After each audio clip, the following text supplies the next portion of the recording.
Hello and welcome to Cycle of Carnations, a visual novel about a young man who found himself dead after a horrific incident, but is greeted in a space between life and death by a girl named Reem. But who is she exactly? Well, that's what we're here to find out. So, before we start our new game, I had to say I really like the main menu. Love the little, blinking sprite here, and also that it's kind of like a 3D thing where I move my mouse around and it moves. It's cool. Anyway, we'll start a new game once I stop admiring the main menu. Oh yay, we get to choose our name. Hell yeah. Okay, let's go with Red Shirt. Very fitting, seeing as we are dead, you know. I'm sure you are Red Shirt? Yep, I am. Yep, I am. Okay, please. Never forget how much I love you, Richard. Aw, thank you. Already starting off with a bang. Try to cry out, but the only sounds that escape me are gurgles of pain. Hear the sounds of flames, somewhere past the blood rushing in my ears. The skull makes a cracking sound when it hit the wall, forces the blast having thrown me back a ways. The room is in tatters. Something fell on me when the leftmost wall caved in. Can't feel where it landed. And again, can't feel most of my body. Is this situation salvageable? Am I? Say my attempts to move are met with resistance would imply that my body even tried to listen. Somewhere in the room, as my world flickers, a pair of feet approach. Despite the level of damage to both our surroundings and myself, they lack any real urgency. Oh dear. Might have overdone it. Person sighs deeply, evidently exasperated. I've seen you like this novel. There's not much we can do together like this. Sorry. I'll make it quick, alright? Try to look up at the figure, though the attempt only says it to drive an ice pick of pain through my sockets. They move away from me and return. Crouch down, gently taking my hand. I kiss the back of it. See you soon. Hold still. Great, I got a kiss of death before I, actually died. All cuts to black in an instant. Ah, God, that's bright. Ow, my eyes. The soft growing escapes me, but when I open my eyes, only phantoms of the previous pain linger. I mean, definitely not complaining about ending up here. I definitely like this more than our previous, now burning home. It's a bit bright, but by the time I register everything, even the headache has passed. As I'm taking everything in, a gentle voice calls out to me. Turn to face the speaker. Oh, ain't she pretty? I like her. Hello there. How are you feeling? Voice is soft and sympathetic. He even offers our hand to help me off the ground. I take it. Her grip is gentle and soft. God, I also loved a little staff wand thing. That is so cool. Gives me magical girl, Sailor Moon-esque style. I'm definitely here for it. Bit bad that I'm very tempted to try and cosplay this character because I love the outfit so much. Though it'd be probably a bit much of a pain to try and make myself. You look worn out. Something awful must have happened. You'll be okay now, though. You're here with me. Look at the cute kitty angel! Oh my god, they're so cute! I feel a small ferret-like creature walks in circles around me, watching me with an expression that seems worried. Eventually, it uses its small wings to fly up to my face. Presses its nose lightly to mine. Boop. Oh my god, you're so fucking adorable. I really have no complaints about staying here, so...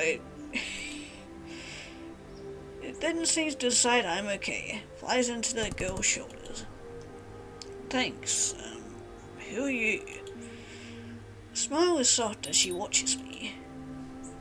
My name is Rin. I go by C. Oh, the cat talks. I'm sure you have questions for us. Okay, let's start from the top, I guess. Where are we? We're in a place between life and death. Refer to it as subspace. And this is subspace. I'd love to see what heaven looks like. There is a heaven. Regardless of your previous circumstances, nothing will come to harm you here. I'll be sure of that. But what happens if, I have done bad stuff in my past life?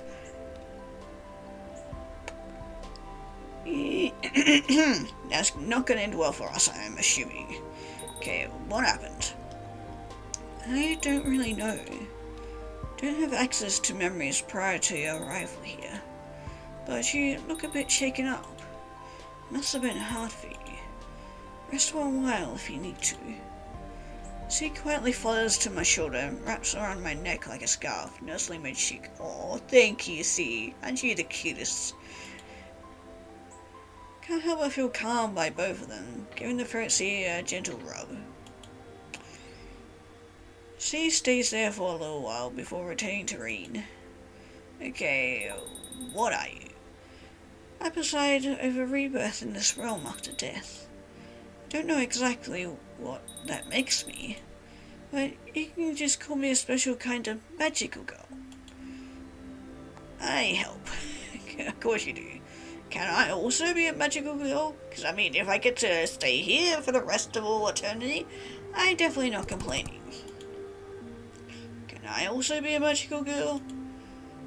Reen looks taken aback by the question, then begins to giggle. You're so cute. I'm sure you can do anything you set your mind to. I'll look into it for you, though. Think carefully about this decision, though. Not as easy as we make it look. You're hesitating. Are you okay?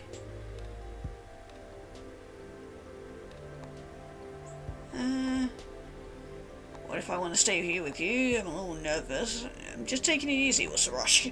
Yeah, what if I want to stay here with you? Reen freezes. She looks shocked. We'd love it if you stayed, but you got a new life to live. Can't possibly keep you from that. This place seems so much nicer than whatever life we were living back on Earth. Take your time, but seriously, you'll be fine, and so will we. Since I control rebirth in this realm, I've gone through the necessary steps to reincarnate you. Just tell me when you're ready to go. What about you? Don't worry about me. You won't remember it, but I'll be here next time. Try not to come back too soon, okay? I'll try. Well, no sense in holding you here any longer. Are you ready to go? I think I am. Wish you a happy next life. And back into the world we used to know. Yeah, that's a shit. Why is the first thing I fucking lay my eyes on is on Lucas? Why? What else have we got here?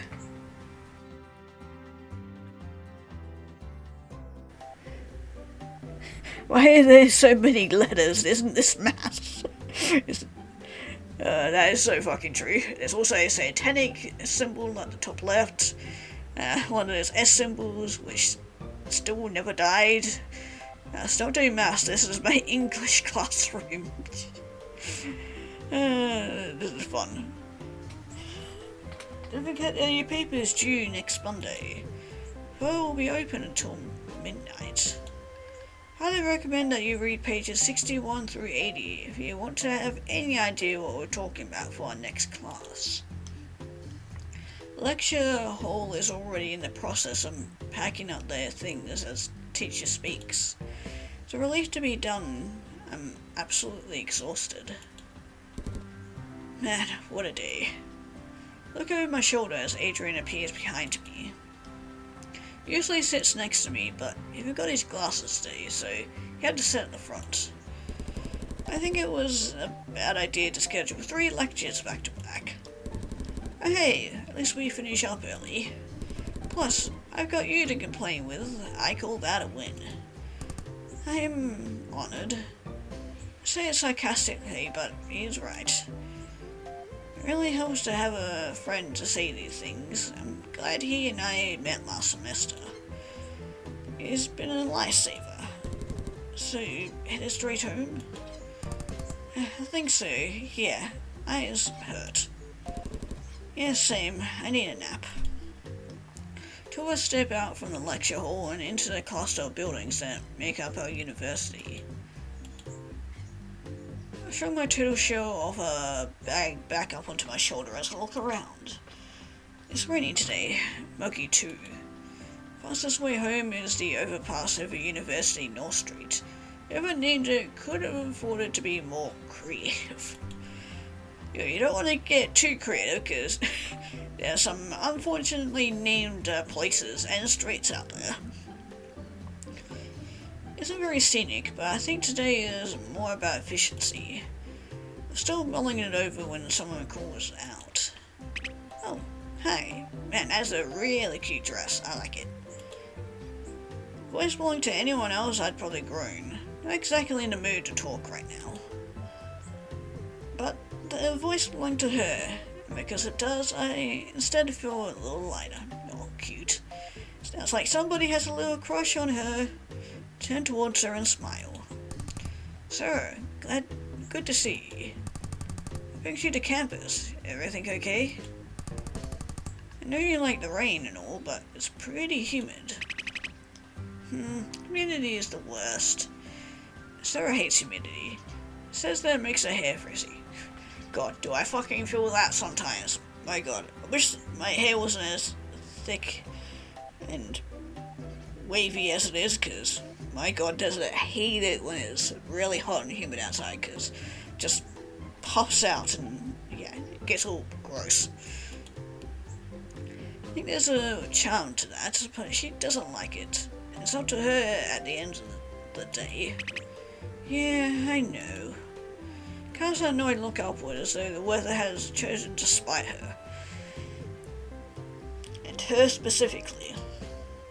Still, she looks back at me with a grin. But today is your long day, yeah? So I want to cheer you up. Reaches into the clutches she's holding and hands me a small paper bag. The smell reaches me before I've even looked inside.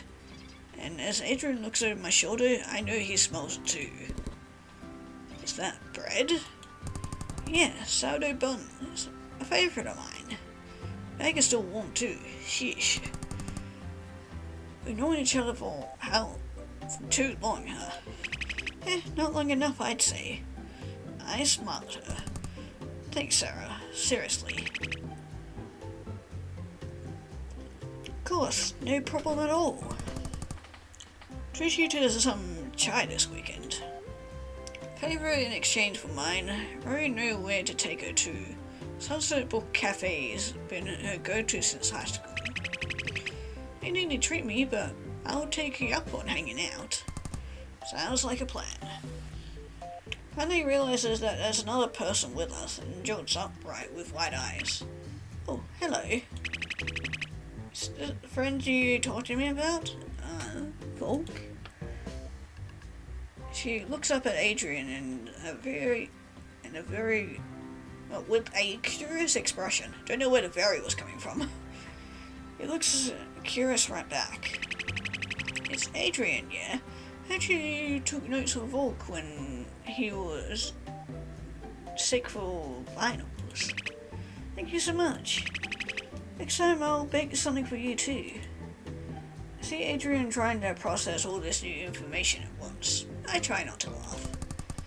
Adrian, this is Sarah. She and I go way back. I think we were 5? What? No, Richard. You were 4. Did you really? No, I haven't forgotten. I'm just messing with her. She realizes it when she sees the look on my face. Rude. I'll laugh and give her shoulder a friendly knock. You're impossible, you know that? Did you call him Volk? You have a secret identity I should know about, Richard? Oh, right. It's short for volcano. Volcano? Why? Guess you just had to be there. Yeah, that one goes back all the way to 5th grade. Don't know which change I made to the chemistry experiment that did whatever that was. My defense, it was really funny. Definitely owe an apology to the poor janitor. Had to pull those shards out the ceiling. What kind of experiment? You thought it was just something that bubbled over the edges of the beaker or whatever, not blow the whole thing up. Pretty sure that shit could have been used as a building material. Or used as a bomb. If you say so. Hey, despite the raised eyebrow, he has a smile on his face. You said you bake something next time? How long have you been doing that? Oh, do you know the bakery on the south end of University Plaza? Belongs to my mum, so she taught me when I was really little. Volk was stuck with a lot of my early attempts though. Sorry about that. Keep telling you, it wasn't a problem. You always had a knack for it. Appreciate you saying that at least. I doubt I ever committed that I truly mean it. You really are close, huh? I assume so, since she's put up with my bullshit. I'm not putting up with anything, and nothing you do is bull. You can say shit, it's alright. Pouts slightly and looks away. Not allowed to swear at home, so it isn't easy for her. Come on, it's just a word. Do it, coward. Volk, please. Alright, it's fine, you made your point. You can make mine too, honestly. Or my bullshit and all. Appreciate it though, really. She talks to me for a little longer, and then face relaxes. I don't want to trade it for anything, you know that. You two are adorable. Huh? Oh, she quickly messes up her hair in an effort to pull herself from the thought. Yeah, we get that a lot. The number of people who told off we made a cute couple is, to put it mildly, extensive. Sometimes I think they might be... I don't know. I guess I just wonder. Anyway, I'm wearing out. I'm gonna cut through the field to get home. Takes a little longer, but everything's already great enough. I get it. Your pass is faster, sure, but there's something pretty miserable about it in the rain. Adrian is pretty sensitive to that kind of thing. Sounds good. I'll take your pass this time. We can catch up tomorrow. I'll come with you. I want to know if you learned anything interesting. Assuming you've actually retained any of it. I guess we're gonna find out. Probably have more to say tomorrow, once I've had time to think it all over though. Maybe you should tell me more what you learned instead. Not sure that's a good idea. Really don't want to hear me talk about trolls for 3 hours straight. Bet. I'll start the timer when you're ready. Sure, I'll start with the 1600s with background information. 3 hours can possibly get us through a decade or two. Actual conflict started in the 1960s, just for record. Sure you're prepared? Like I said, let me know when to start the timer. Don't say I didn't warn you. History major, Sarah. Glances briefly away from me and smiles at Agent. Yeah, it's a passion of mine. There's just so much to know about what brought us here. It's a war, by the way. The answer is so much war. Yeah, that is unfortunately very true, no matter how bleak it is. Yeah, that sounds about right. Oh, Richard, he is pretty tired. Try not to put him to sleep, okay? She's a great storyteller, so she doesn't need to worry about that. Oh. He was about to put a pound protest, but my words seemed to stop her. To my surprise, she did say it shyly. Thank you. I didn't expect her to catch her off guard like that. Maybe I should have. Got called annoying a lot when we were young, specifically because of how long she could go on when she got excited. How it sometimes made her hard to follow. Well, she'd overcome that anxiety a long time ago, but always like that ache sometimes. Yeah, sometimes they don't exactly heal over properly. Sure, no problem. Wouldn't say it if I didn't mean it. Like I said, adorable. Maybe I should stop saying it before I start blushing myself. Do have a safe walk back. Looking forward to seeing you around, Sarah. Yeah, I'll hopefully see you again soon. See you later. Take it easy, okay? Of course, you too. Tourists give him a wave as he starts off down the campus path, then we turn away. I open a small bag in my hand slightly, feeling the corner of the sourdough bun to nibble on. Don't know how, but it feels as though they get better every time. See her watching me from the corner of her eye, expression pleased. Ready to go? Yep, timer starts now, by the way. Gotta begin. These two are so cute together.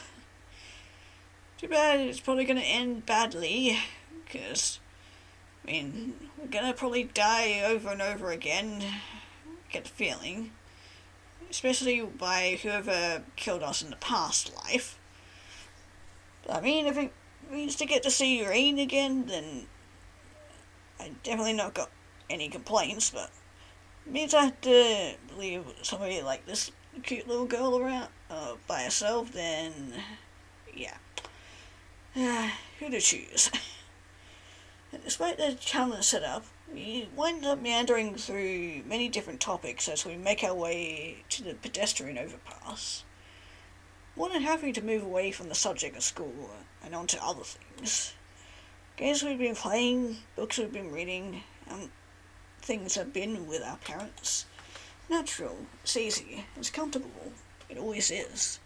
Which is why when there's a sudden balk in the conversation, I notice. Only makes her attempt to cover that blip up even more obvious. As soon as she finishes her sentence. It's a very fun book, very warm and fuzzy. Something on your mind, Sarah? Starts walking and I stop her. After a moment staring at her feet, she turns slightly away. Standing on a pedestrian bridge, she watches the traffic go by for a surprisingly long time. Concrete jungles aren't the most beautiful thing, but no matter where one goes, has always created a fascinating view. Not as busy as I would have expected at this hour. Usually we had to raise our voices to hear each other here, but it feels like she is whispering when she speaks again. I guess I was just thinking about what Adrian said. You might need to be a bit more specific. Sorry. Just as I start to worry, she steals herself. I think I like you. You only think? Retort is almost instant, but when she actually means by that But then what she actually means by that hits me. Before I can follow up, however, she takes a deep breath. I don't just think, I know. Richard, I love you. Two of us stare at each other for a long time, as the words hang in the air. I'm gonna sign and stretches on the more anxious he looks. It might be a good time to say something else, my dude. Desperately want a faster response for her, really do. Kills me to be leaving her in this discomfort, but Think of the times as kids spending reading picture books together in the living room, side by side. Times she spent walking me through English and math, and the times I walked her through the sciences. Periodic table comes to mind, as she started creating characters for every single element in it. Remember her freaking out after telling someone to fuck off in middle school, because they were giving me a hard time for needing braces. Didn't regret it. She didn't regret what she said. She just didn't want her mom to be disappointed in her. Mom wasn't, of course. Proud of her daughter for watching out for me. Watched out a lot for her too. At least I did my best. I remember kicking a guy in the shin when he tried to sit on a lap while she was minding her own business. Think of how I joined home economics because I wanted her to teach me how to bake. I wanted to make her something nice for her birthday that year, like she always did for me. Joined me at the computer lab the following semester so I could help her learn how to program. He wanted to have the skills to help if I ever decided to create my own game one day, but like this one, she knew that I'd always wanted to. Teacher got suspicious of her when she got home, got the same grade as me, accusing her of having plagiarized my work. I fought for her until I proved her innocence. Never let that teacher live it down. She was the one who looked after me after I had my appendix removed and my parents were at work. I was the one who carried her things when she broke her shoulder and her arm was in a cast. There's so many things. But it's also seen what it's like when she gets hurt. Never had a partner, but she had lost friends to drama over the years. Never seen what the pain does to her, how hard she cries, how long she takes to heal from it, if she ever does. Can't imagine that happening between us. Then can't imagine it happening with some of those other friends either. For all the places we've been together, this would be uncharted territory for both of us.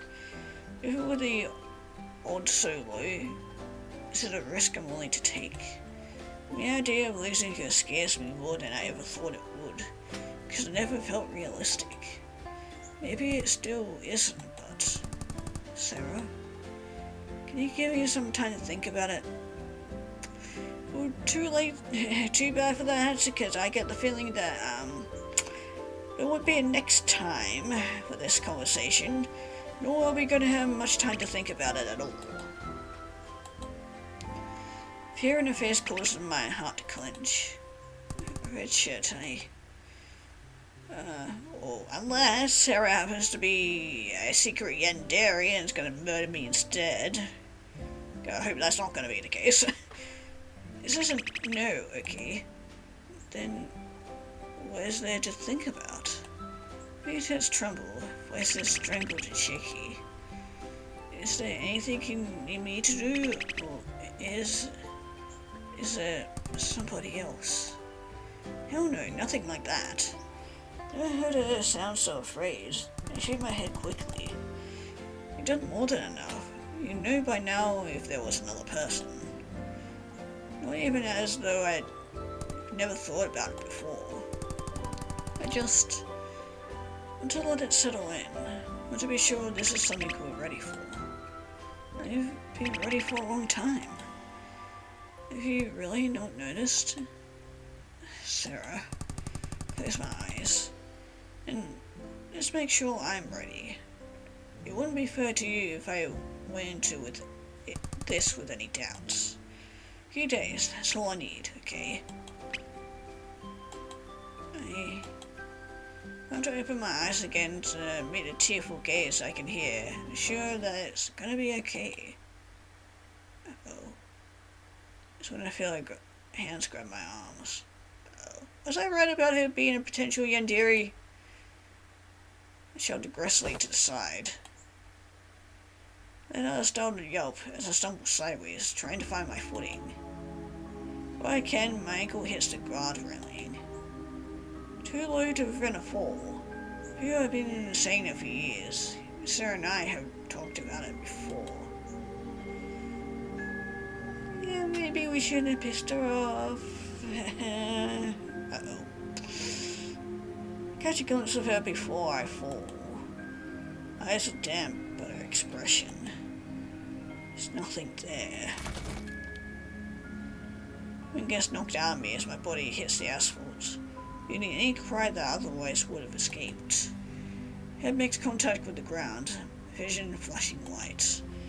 Pain radiates from the point of impact, sting of whiplash from my neck causing a burst of heat in my skull. Ears are ringing, beneath it my heart hammering in my chest, confused but trying to keep up with the sudden rush of adrenaline. Difficult to make my body move. I get a sense of deja vu all over again. It all happens so quickly that everything is in overdrive or simultaneously unsure of what it's actually supposed to be doing. All is spinning far too fast. Only just managing to draw a breath, barely able to roll onto my side, when I distantly hear voices screaming in horror from the overpass. Do these things even count as guardrails? They wouldn't stop a fall. I think they just sprain your ankle on the way down. Yeah, I don't know why the city hasn't done anything about it. Maybe because the fall isn't lethal? I guess, but that hardly matters if you fall straight into traffic. Yep, and we met headed on by an oncoming truck. I'm still staring directly into headlights of an oncoming truck, exactly what I just said. Even if I could run, I wouldn't have a chance. Excuse my clothes, I look away. My last thought. Maybe it should be what it is, not when it's her fault. Perhaps it's because of how sudden it was. Simply haven't processed the reality that it was her, but last thought is don't look. But in the end, you still want to be a sweetheart. Don't want what happens next burned into her brain like that. Even if she has to live with whatever happens next, I still want her to be happy. It's over in an instant. A sense of agonizing impact, and that only lasts a fraction of a second. Everything explodes into red, and then nothing. Then, back into this bright world again now. Takes me a moment to reorient myself as I open my eyes. The place, it seems familiar. Well, hello again. Long time no see. Well, we need to be given a better reincarnation. If our time here on Earth is going to get even shorter next time, maybe it's best that I do actually just stay here forever. Hello there. How are you feeling? He reaches out in front of me and offered to help me stand. I take it, feeling a vague sense of familiarity. What happened? I don't have access to your memories prior to your arrival here, so I don't know. Name is Rain, right? You remember? Yeah. It's a bit fuzzy, but I think I've been here before. Remember? How interesting. Well, I suppose that saves some time. But if you have any questions, I can answer them for you. Okay, how have you been? Why am I back here? I've been here before, right? Oh no, what is Sarah? Will she be okay? Probably best. Was that nice? Why do we need to know what type of truck we got hit by?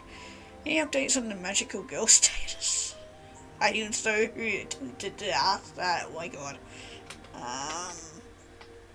Well, we kind of already know why we're back here, because we died. We kind of know already that we've been here. Don't think she has access to any information of the real world, so,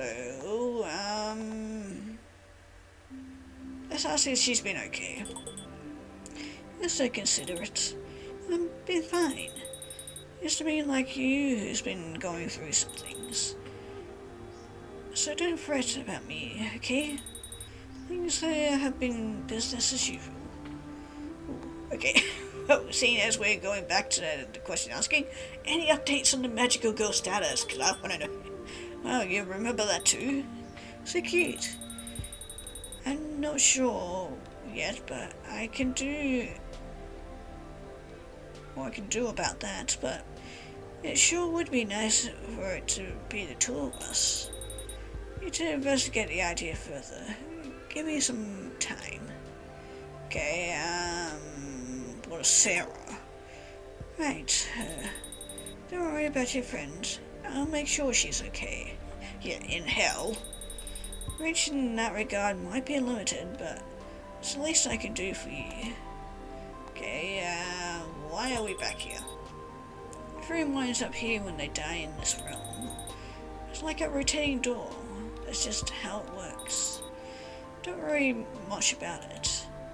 Okay, I've been here before, right? Yeah, this is not your first time here. Genuinely curious as to how you remember it though. It doesn't usually happen to anyone. Do you remember your past lives too? Oh, sorry, I shouldn't be getting too excited. I'll get ahead of myself. Hey, what about the truck? I don't know. Only one way to find out. You want to tell me how your next life goes? Yuzaki has it's a total 3 miles long. I'm leaving.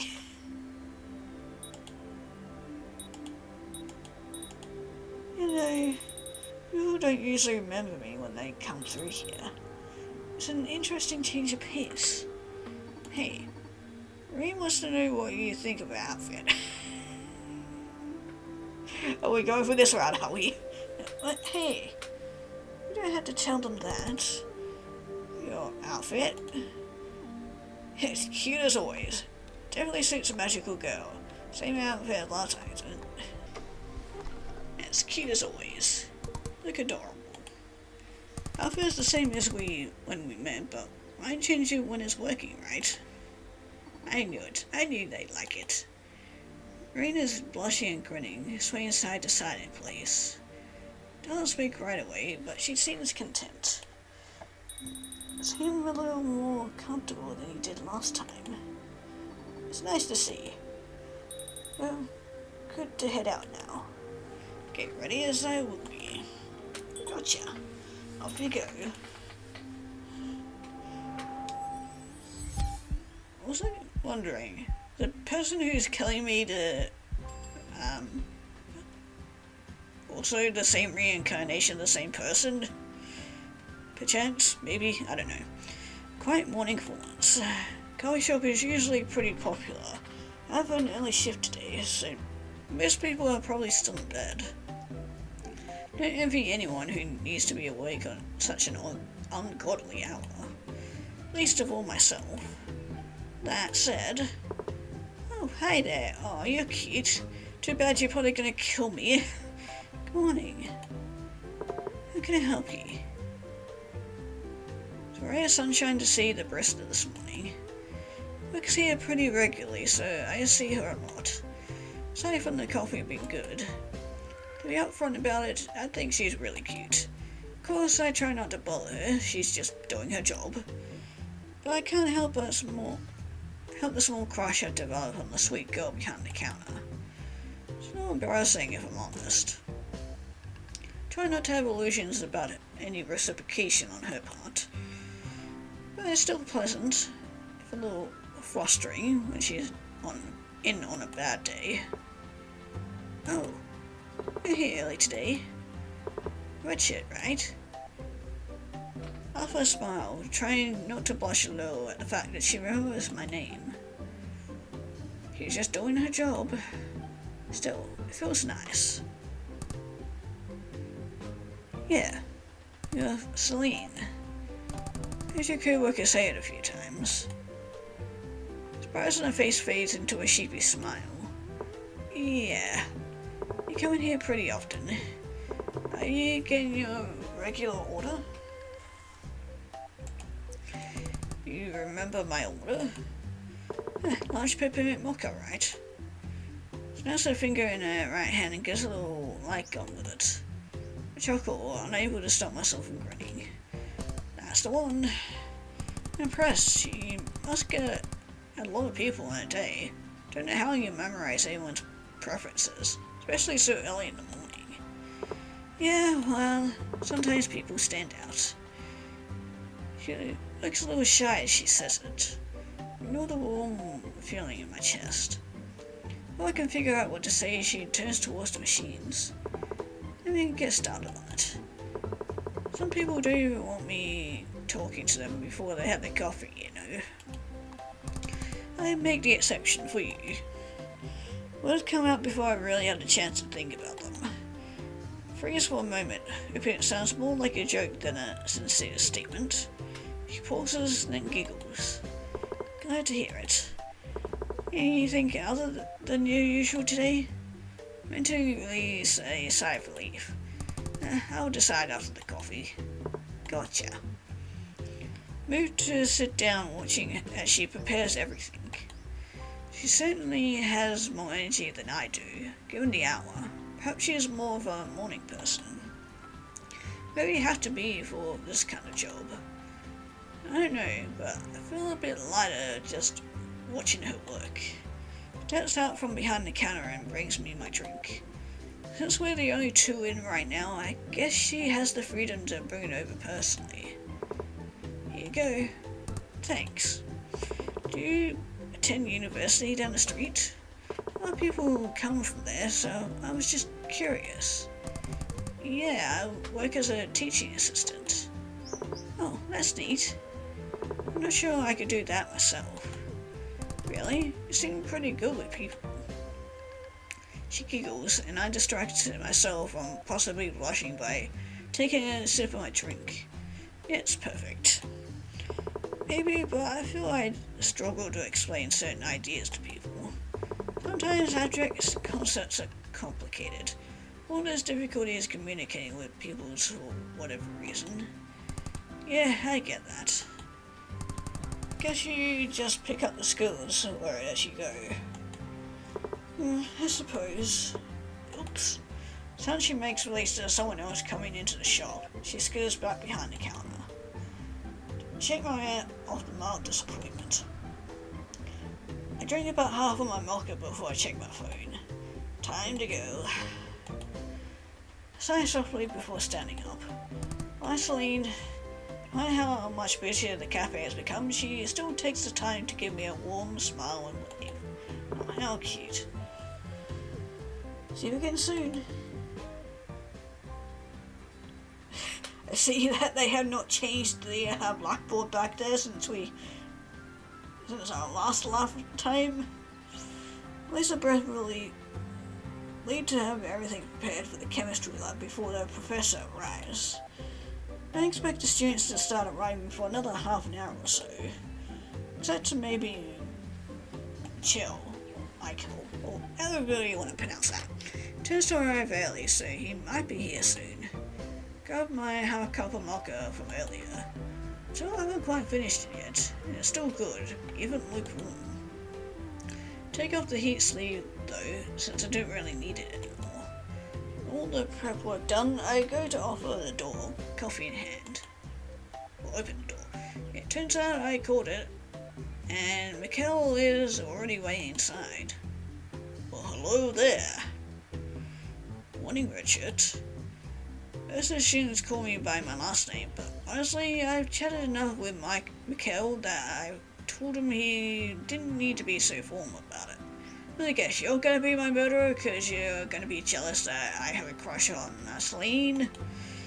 That how it's gonna be this round. Morning, Mikhail. Morning up, okay? Mornings are hard, but professional obligations are what they are. Yeah, you mentioned that before.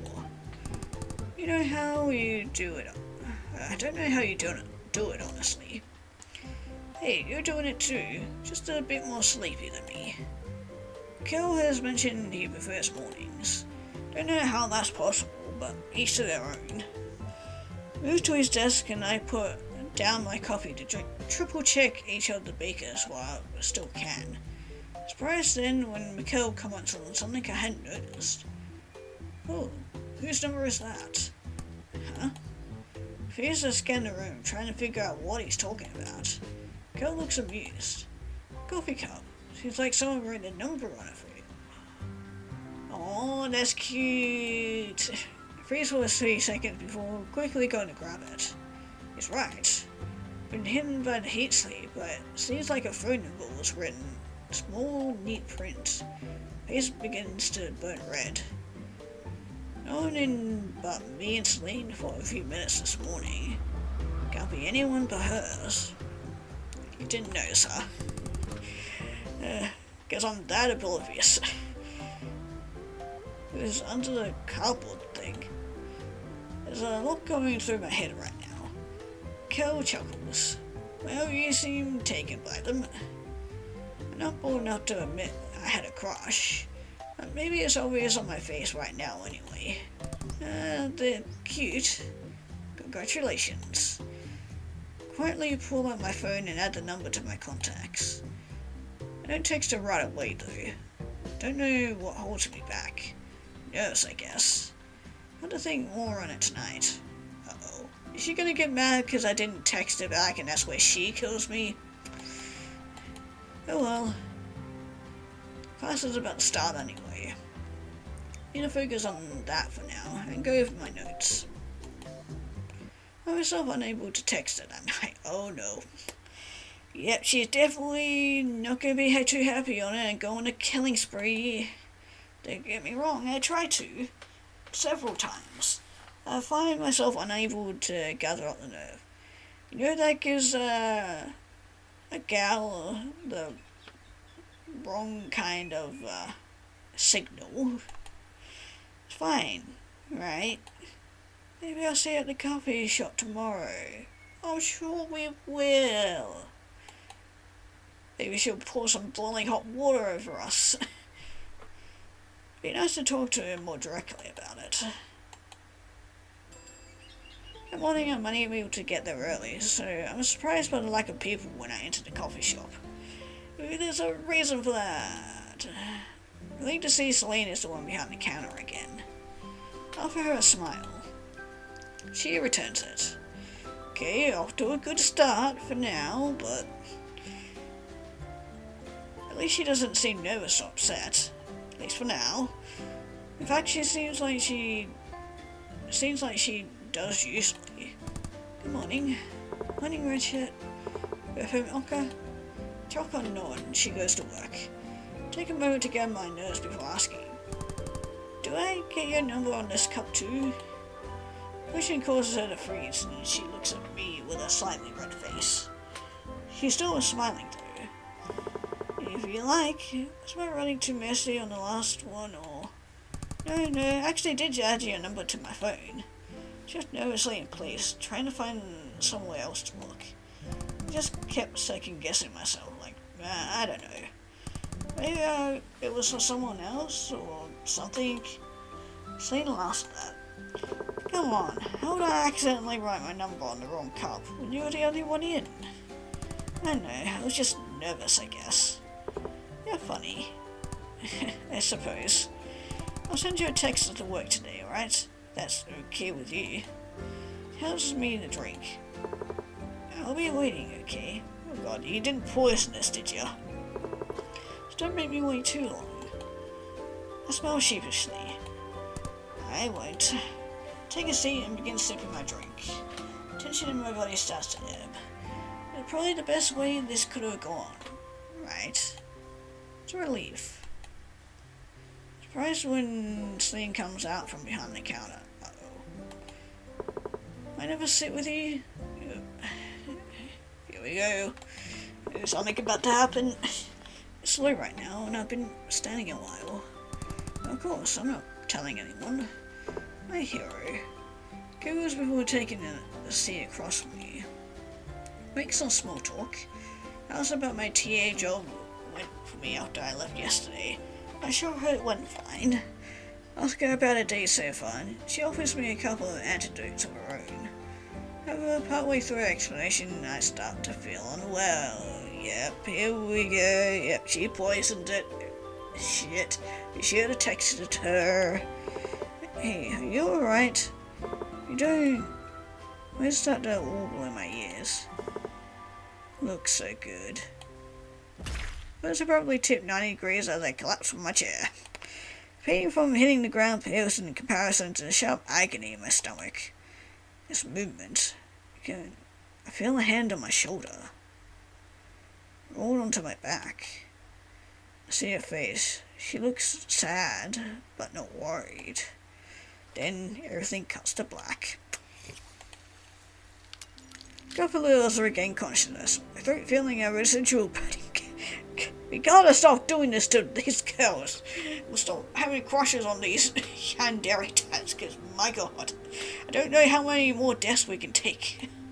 Despite this, the memories besides what just happened to me feel muted as always. Yes, hi again. How are you feeling? His words. I open my eyes. Here again? What happened? It seems like you were poisoned. Oh, you actually know what happened to me this time? Poisoned? But why? Wait. I thought you said you didn't know what happened to people prior to their arrival here. You still remember? I thought... I'm sorry, I lied about that. Here, take my hand. He helps me pull me to my feet. Seems like you still remember the past few times you were here, but do you have questions? Oh, I think we have one or two. As usual, I'm happy to answer them.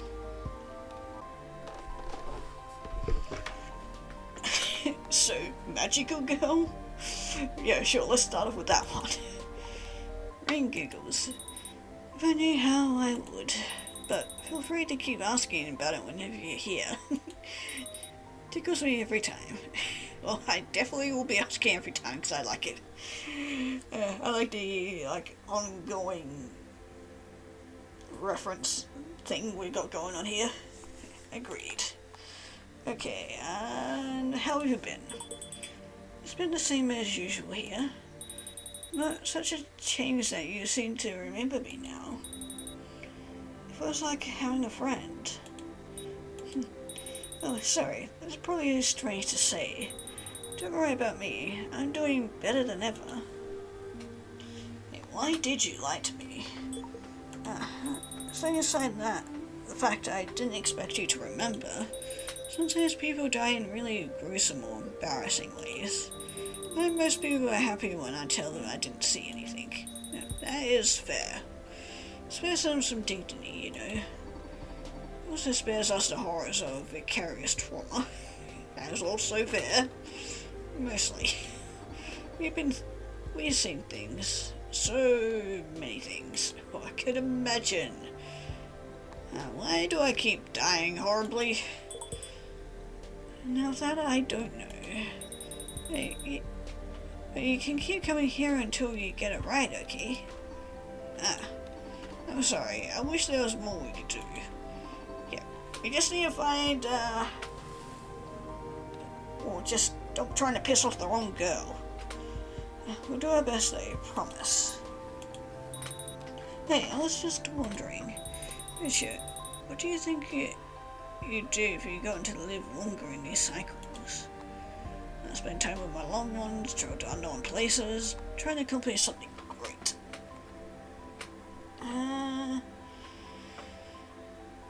Yeah, I guess trying to accomplish something great sounds nice.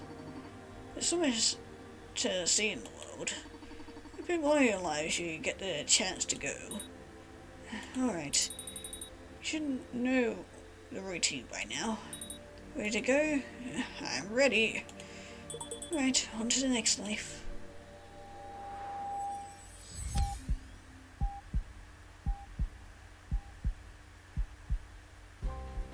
Again, the classroom has not changed in the slightest. I've been in this college for 2 weeks now, but I think I'm starting to settle in alright. Again, actually, good question that I have. Why do we keep on being reincarnated in the same exact place? And also, why do we keep on getting called to the same university too? Unless the dev just didn't want to have to get the artists to do even more artwork for this. I mean, they've done a fantastic job on all like the sprites and whatnot, so. And the people seem friendly enough, even if a few of them are a bit daunting. I'll offer a friendly good morning to the people sitting beside me as I drop my things beside the desk, begin just heading out my notes from the morning. And doing that, McGee shares over a few rows down from me. In the front, a bunch of girls are chatting about something. God knows what, but I guess it's not really my business. Hi there, as extravagant as ever, and you must be the one that's going to be killing me next. Leading the conversation is a pretty girl with a unique sense of style. Don't know her very well, but we did speak during an icebreaker activity on the first day of class. She was very kind and bubbly, found her energy to be rather contagious. Yeah, unfortunately we'll be seeing quite the opposite of that soon enough. I since learned that she has a lot of friends around here, which would have otherwise made it difficult to approach. Thought the popular student label were entered in high school, but I guess there's always a chance of things carrying over. Like our, reincarnations. Still, the fact that she doesn't seem like a mean girl is reassuring. Yeah, we're about to find out that isn't the case soon. When we break her heart, because we are really stupid and don't know how to woo a woman. Catches me watching them for a moment, offers me a smile and a nod. I smile sheepishly and return it. Jess, I believe her name was?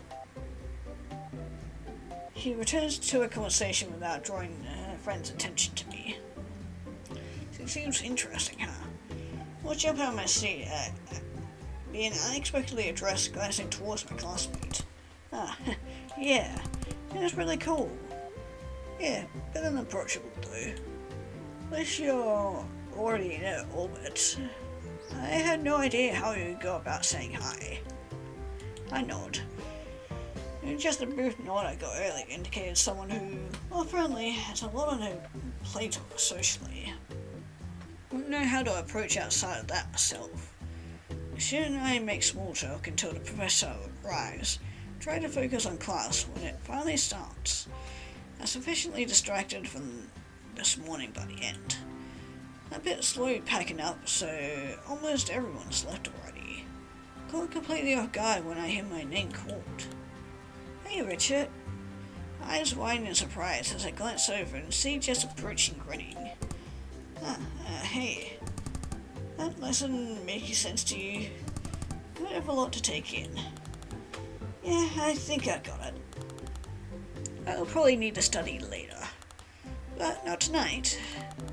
You mentioned you were new to the area, right? I'm surprised she remembers. Yeah, I am.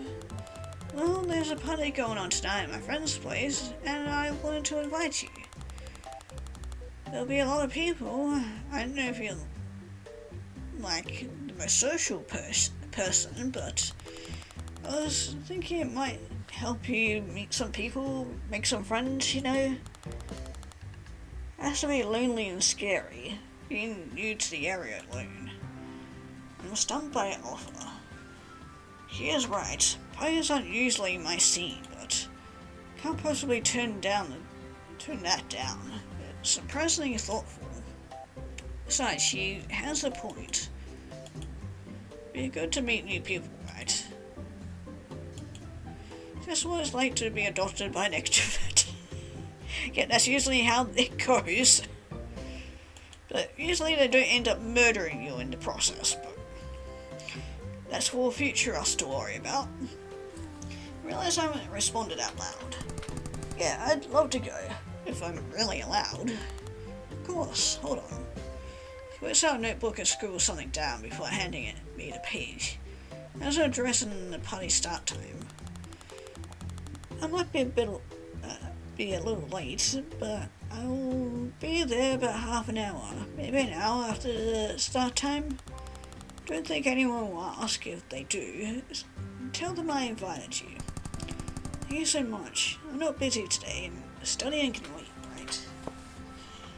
I might get there before her, basically. She beams. I'll see you later then. Basically glides out of the room, her mood is seeming as good as mine. Never been invited to a party before. Try not to feel a little anxious as I make my way to the next class. It's hard to focus for the rest of the day. Not sure it's not exactly a big deal, but it feels like a change of fortune somehow. Maybe I'm just running myself up too much. Eventually head back to my dorm room, change into something I hope is at the very least appropriate enough. Get address paper on hand in case I need proof of invitation or something like that. Fortunately for me, given my bad sense of direction, house isn't hard to locate. Very pink. But hey, we actually showed up to it, so like we're leaving her high and dry and potentially upsetting her, or worse. Right about 5 minutes after the time on the note, and I'm led by a girl whose eyes light up when I mention Jess's name. A little busier than expected, but there's enough room for it, so it's not too much of a problem. I was warned about the head count, so I can't really complain about it either way. Take a seat at a makeshift bar. Don't recognize the guy behind the counter, but he offers me a friendly, lazy grin. Greets me like we're as close as anybody else here. In exchange of names and some casual talk, he gives me a soda. Also just realized the decor on the right hand side there, even though it's glaringly obvious. Great, one of those people... yeah, one of those people that I'm not surprised would be a killer of some kind. Or kill out of jealousy or rage or whatever. Might try alcohol later, but I want to wait until Jess comes by. Yeah, we don't want to get too drunk yet. I haven't seen her here yet, so I'll hold off. I manage to relax a little when someone drops into the chair beside me. I haven't seen your face around here. She's probably gonna get jealous because I'm talking to another girl, that's what's gonna happen. She's pretty, though she's dressed a bit more chic than I would have expected for a party like this. Yeah, I'm new to the area. Well, you chosen a good place to party.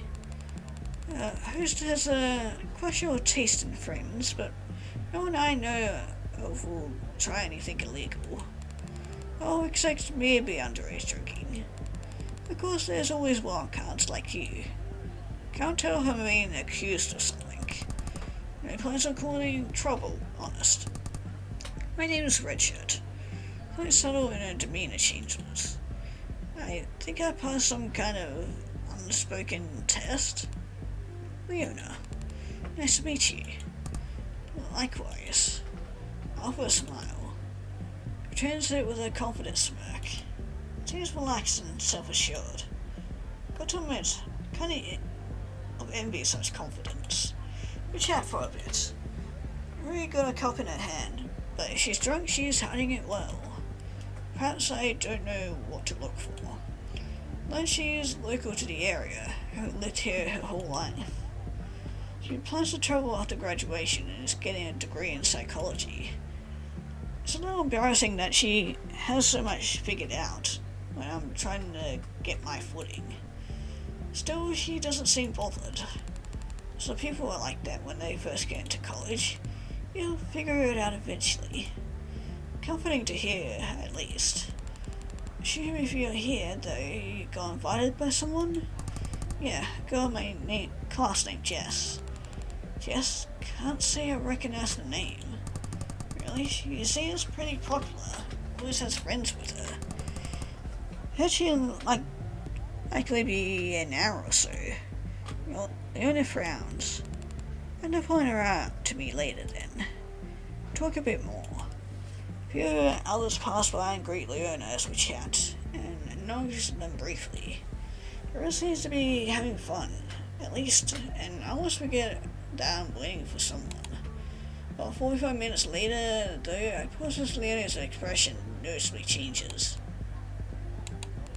Please tell me that's not your invite over there giving us that look. No. It's as I suspected. did. She's misunderstanding the situation and thinks that I'm talking to another girl and she's gonna now murder me as when I go back home and walk down a dark alley. Hello, gaze and freeze. Oh boy, she does not look happy. I hate that I can't tell exactly who she's looking at. Shouldn't that be Ken? At first I assume it's me, but I can't figure out what I'm possibly doing to receive that much hostility. Man, you really need some sense knocked into you, my dude. You're literally talking to another girl. Like, just unfortunately how girls' minds work sometimes, especially when they're this horrible. The only thing I've done is talk to Leona. Maybe that's it? Perhaps the two of them don't get along.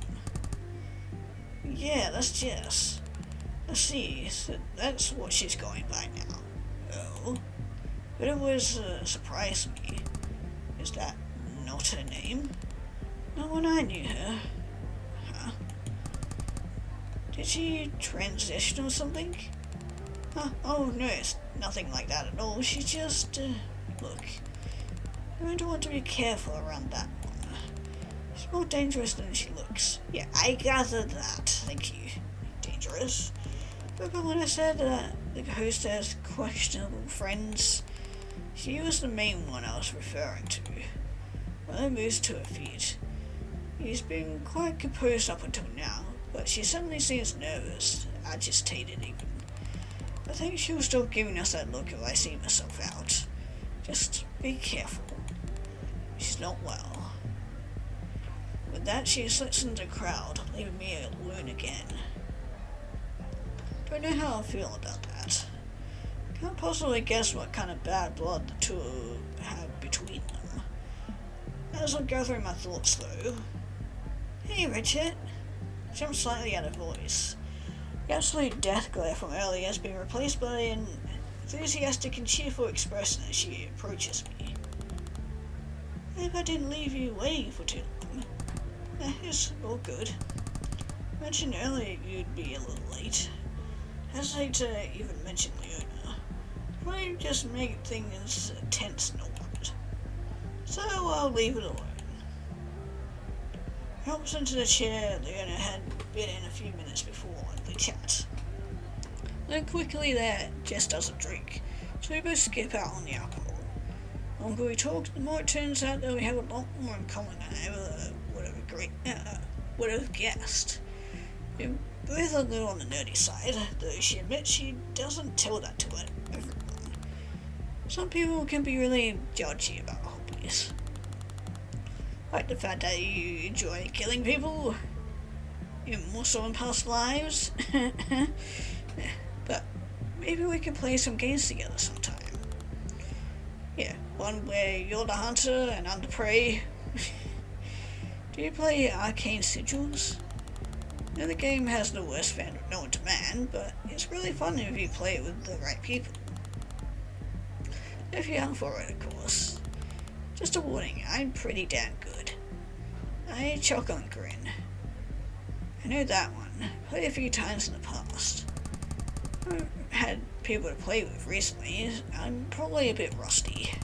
I guess I can be pretty competitive when it comes down to it. We'll have to see how it goes. Yeah, some of my guy friends refuse to play with me because they get really salty if they lose to a girl. Sounds like a skill issue. Well, this escaped me before I can really think them over. Fortunately, it just seems tickled by it. Yes it is. This point it has been a few hours, and mentally I'm a bit restless. Don't know if she picks up on it or just feels the same way, but whatever the reason, just makes a suggestion that surprises me. Want to go for a walk outside together? It's a bit stuffy and hot in here. Sure. Been great, but yeah, I think I've had my fill. We have a brief exchange regarding our addresses. Apparently her place is on the way to mine, so I agree to walk her home. Surprised by how quiet it is outside.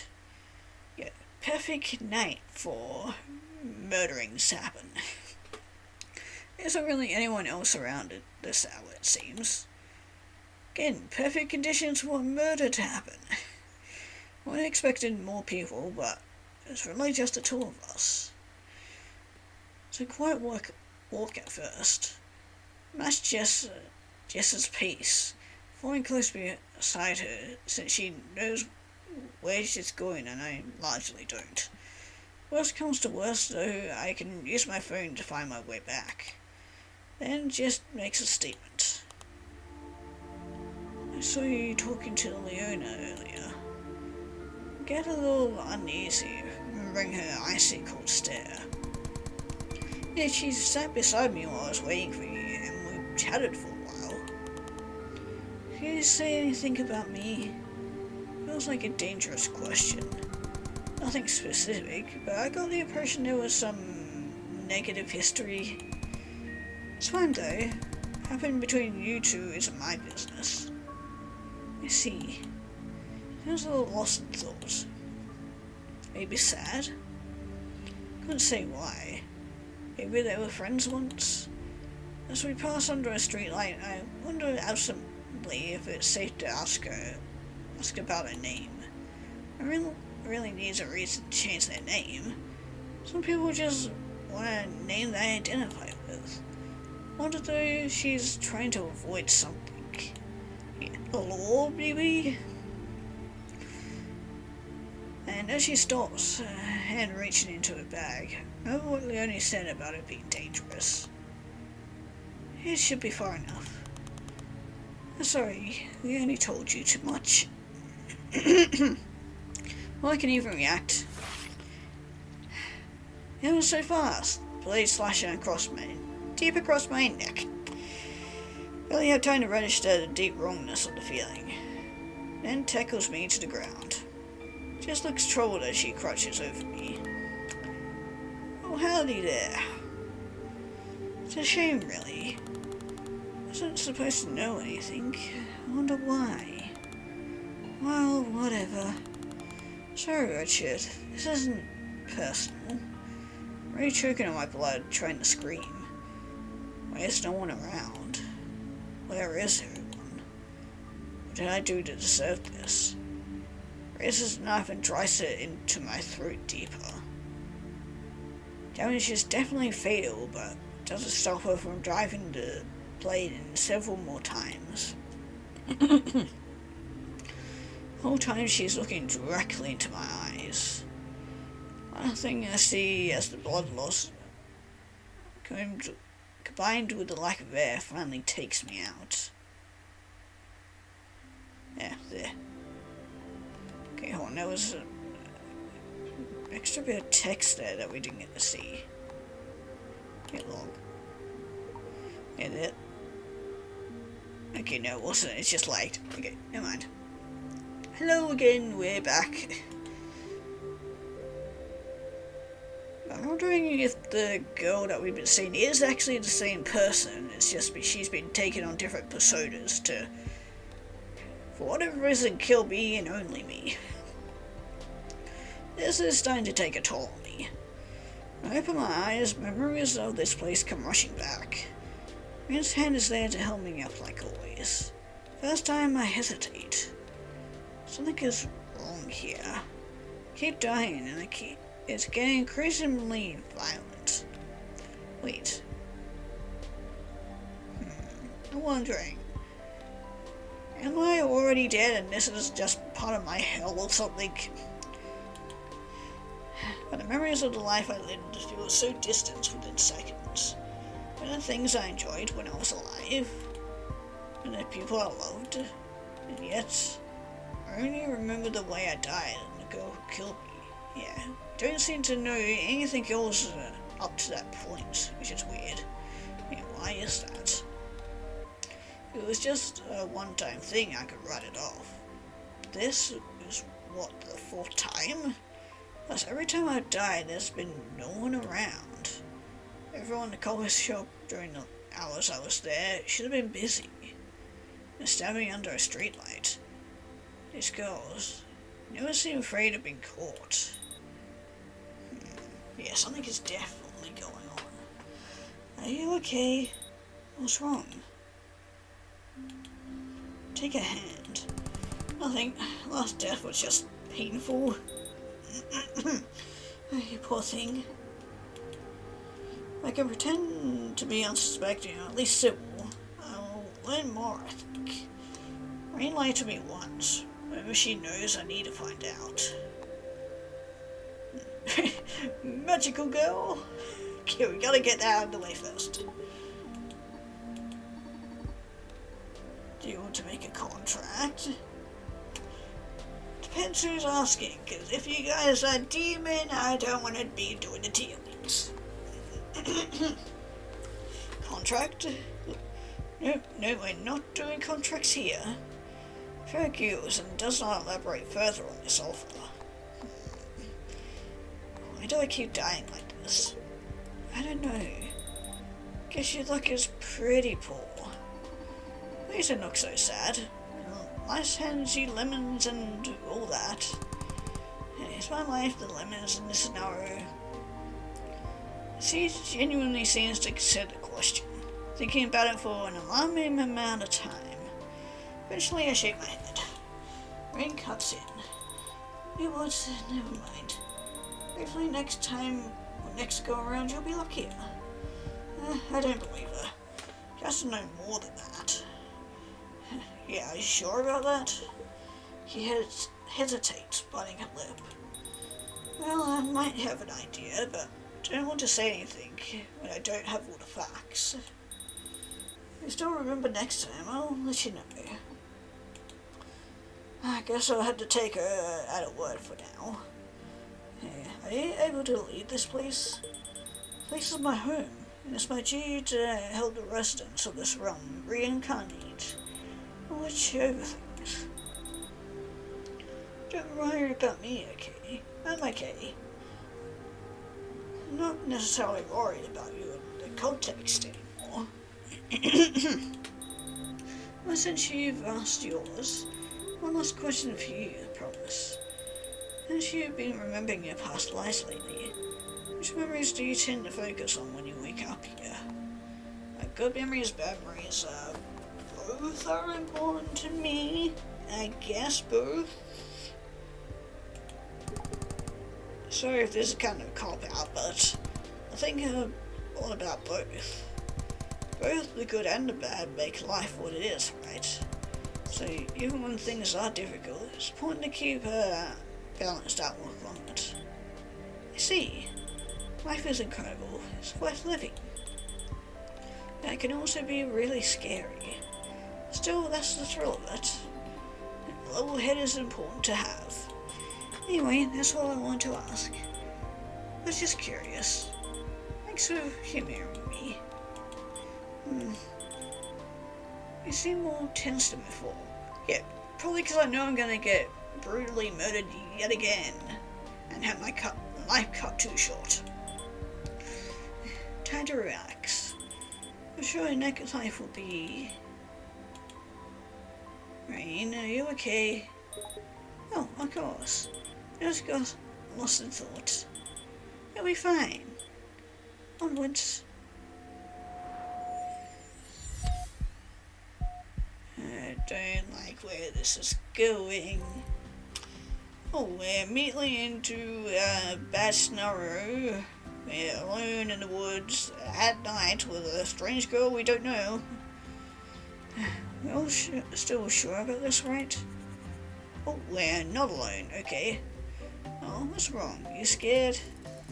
No, it's not that, I was wanting you a wuss, Tally. Stop being so mean.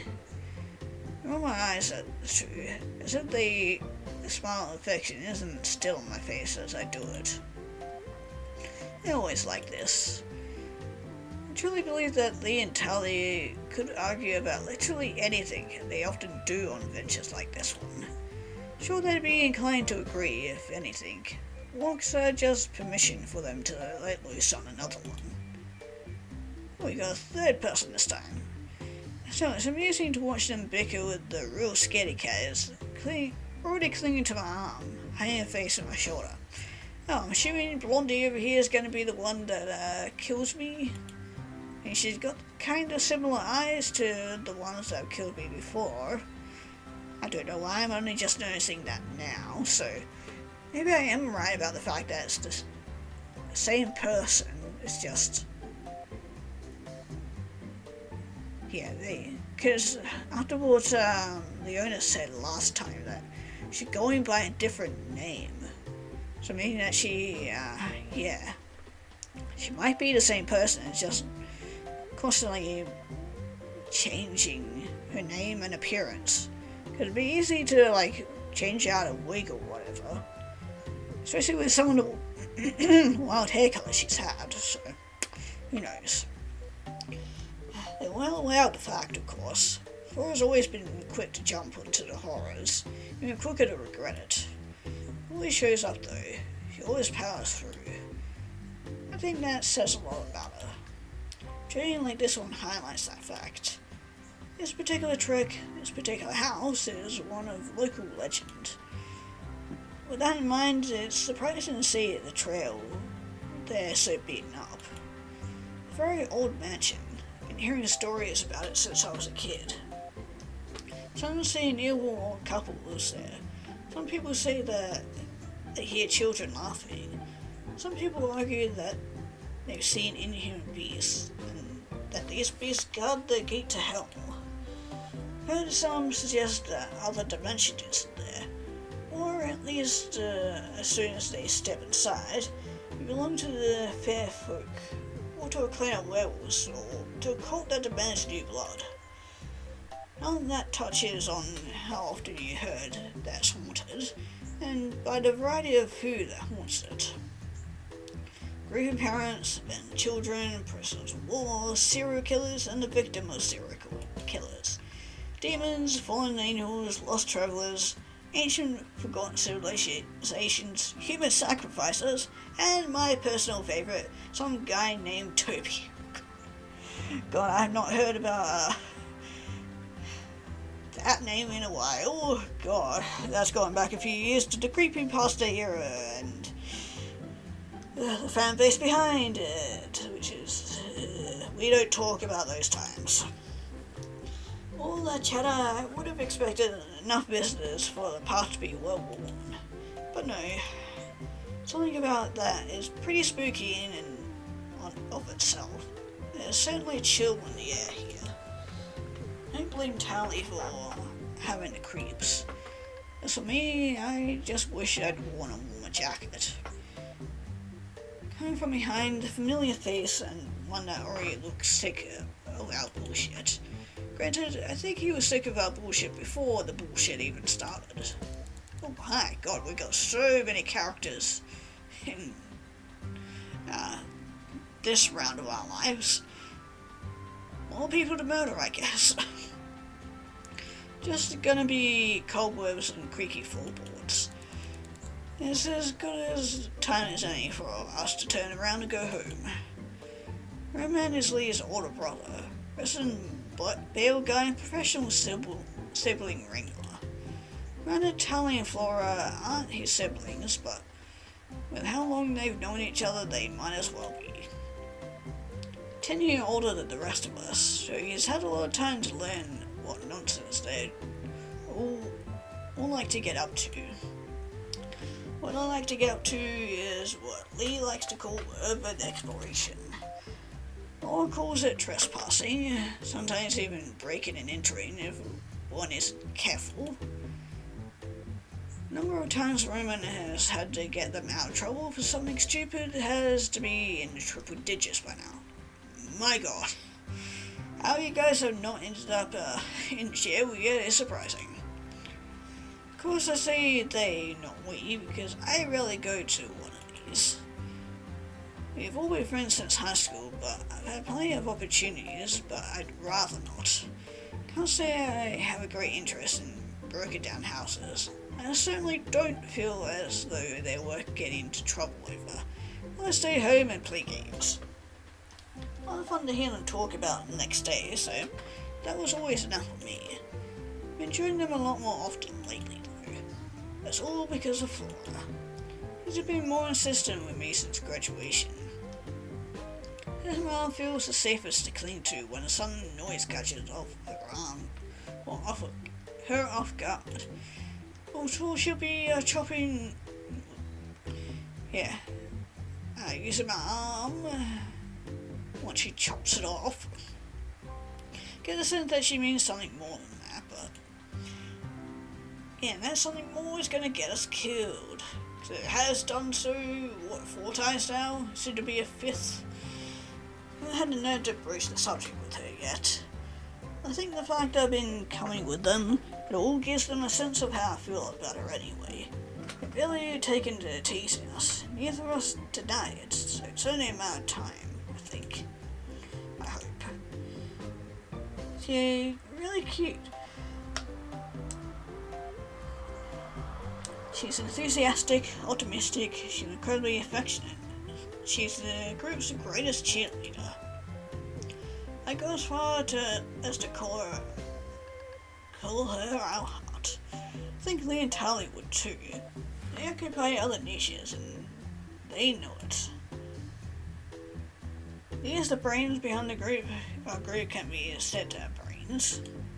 A lot of people have said it's obvious because he's the one who wears glasses, so it's to annoy him.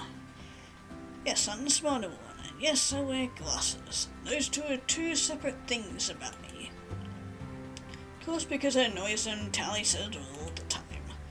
She'll also point out that textbook smart is not the same as street smart, which everyone but Lee himself would agree that he lacks. Street smarts, they're Tally's. He has a keen eye for the safety of the building's architecture, signs of other people around, and intuition for whether or not the authorities might be nearby. So we had the heart, the skeptic, the sharp, and the smart. Together they are 4 fragments of a whole idiot. I don't know where I factor into the group at all, if I'm being honest. Maybe the brawn? Flora has said in the past that I'm the grounded. Would argue that Roman, but even Lee and Tally agree that there's a big difference in the energy we provide. I don't know if I understand. Often felt replaceable. Tally says it's my self-esteem, which probably right, but that doesn't mean I have to like it. Still, I appreciate them. It's impossible not to smile when I'm with them, and when we're on a journey together, things are never boring. It's about an hour before the path finally opens up to the old mansion. Glad that we decided to go during the day. It's creepy enough in the light.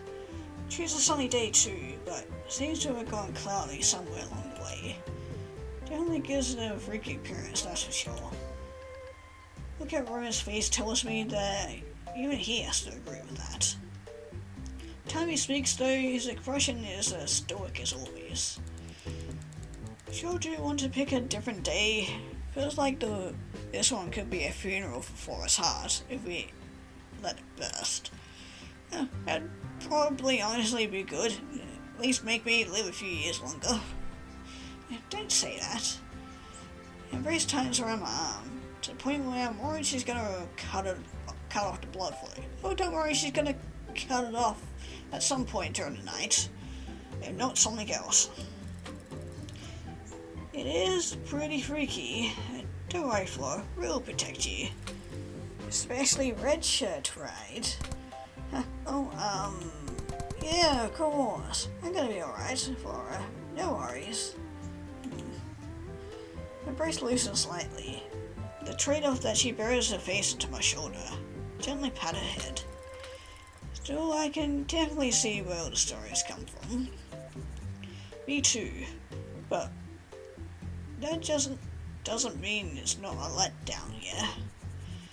Imagine all the build-up for nothing. True. Talia's watching the house with a keen eye. Even when she's unnerved, she has a good head on her shoulders, so I'll wait for her judgment. Well, given how beaten up the trail here was, can't imagine that Ned's gonna be in any trouble with the cops this time. Rest of the building itself, I'd say my biggest concerns right now are the structural. Let's keep our wits about us. Don't want Roman having to carry any of us out of here with a sprained ankle. Or worse. Again. Right, again. Sorry. Hey, it's what older brothers are for, right? Besides pinching the bridge of his nose. Come on, you know you love us. Fortunately, yes. Good that he's beside me, I give him a gentle nudge in the ribs in their steed. Seems a little surprised, but after a moment he gives me a subtle smile. You'll help me keep him in check. I'll do my best. At the very least, I know I can leave Flora to you.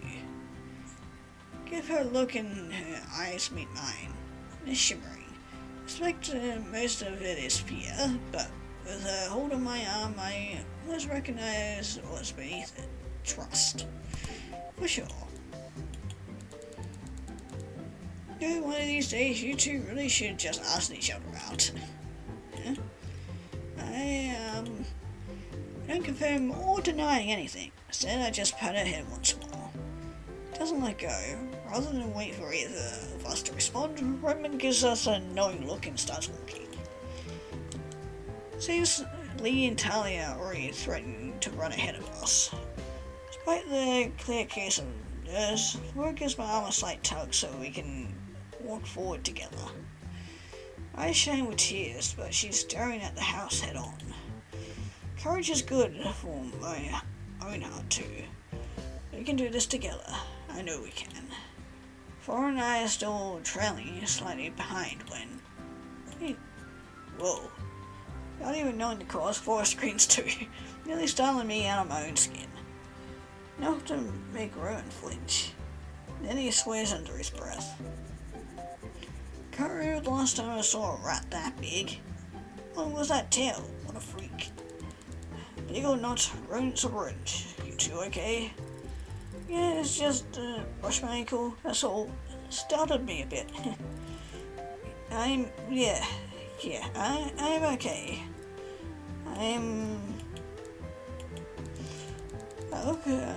Took the colour right out of your face. You sure you don't want to go back? It isn't a right statement this time, but Tally shakes her head. No, I'm okay, really. It's alright, Tally. We didn't get a great look at it, but with a tail like that, it was probably a black rat. Sometimes called roof rats. Tails are usually longer than their bodies. Actually pretty cool when they're not jump scaring you. Yeah, I'm sure. Seen their fair share of rats before. I know Tally never been great with them. Never actually seen her encounter one before. It's definitely a different side of her. Yeah, so we'll also be seeing a different side of somebody else tonight. But I wonder if the extent of this is unique for everyone. Flora's poking her head out from behind my shoulder. She seems almost confused. Tally?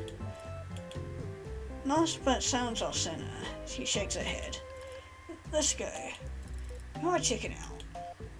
Flora and I exchange a look, and she hardly needs my permission. Bringing her arm up as though to let it go. Nods her appreciation at me and releases it. Hurrying over to where Tally is. It's one of the things I admire about Flora. She can put her fear aside to join her team. But when her team needs her, that's when she truly conquers it. Takes Tally's hand to give it a squeeze. Don't have to go if you don't want to. It's just... When we don't, I know you'll regret it. And hey, there's always next time, but it's a big one for all of us. Don't want you to have any regrets. So let's go together, okay? That way, when we look back on it, there won't be anything you wish you'd done differently. I done differently. Yeah, you're right. Tally's smile is wobbly, but her voice is back to baseline. Said it was a rooftop rat, Lee. Tell me more about them. Watch as both Lee and Roman's shoulders relax. Same motion, same exhale, same relief. Very reminder of the shed blood. Sure, they're really common. We've definitely seen them before. They're just not usually that big. Guess they've been doing well for themselves. What have they been snacking on to get that big? Now we know they're here, we can keep an eye on them. You watch the floorboards, I'll watch for the creatures. Same as always. Yes, same as always. Always. Goes up the stair leading out to the door and takes a deep breath. Always. Let's go. Lloyd keeps hold it on her as she and Tally take steps one at a time. They keeps the pace behind the pair, and with a nod to one another, Roman and I watch their backs and follow up behind them. And so it begins. Okay, what way am I gonna get brutally murdered this time? It's about as run down as one could expect from the outside. The flooring is rugged and the paint is peeling off the walls. At least it is in the spots where the paint still exists. Windows are cracked or broken. Some of the walls have holes in them. Metal piping within is mossy and rusted. I suspect if we got any closer we'd see more rats moving around. Surprised at this furniture, sparse as it may be. Coach looks like it would give a randomized disease to anyone so much as brushed against it.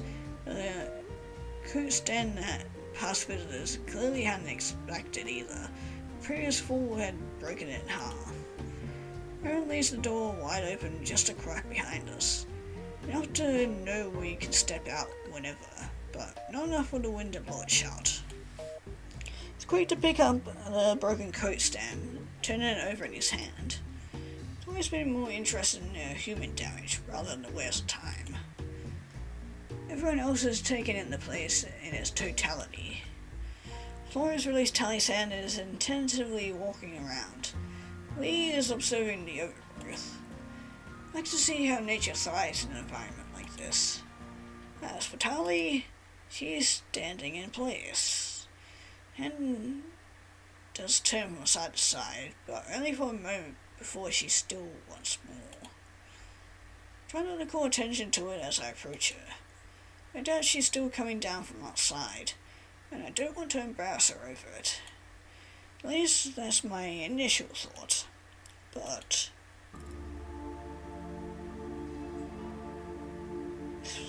this seems familiar, doesn't it? Looks almost lost. Her eyes distant as she speaks. Just turns at the side of it. Tally doesn't look at me like. She slowly begins to shake her head. No, this is... What is this? Fingers begin to tremble and then her eyes suddenly widen. What is this? Put a hand on her shoulder and her gaze abruptly snaps up to meet mine. Lips quivering, expression pleading. Who are we? Sheer desperation of the question causes my stomach to drop. Try to put the feeling aside for her sake. Tally, it's alright. Hear everyone coming towards us. Waiting for Rowan's voice to stop them. Think she's having a panic attack. Don't crowd her. Leave it to Redshirt for now. You mentioned Rowan. Lee and Flora all here. Lee and Flora. Is it almost? Are we... No. Oh God, no. Even looking police. Why us? Why them? Tally, you need to breathe, okay? Doesn't matter. Pulls her shoulder free from my grip and stumbles backwards. Apparently, her legs give way and she collapses to her knees, staring at her hands.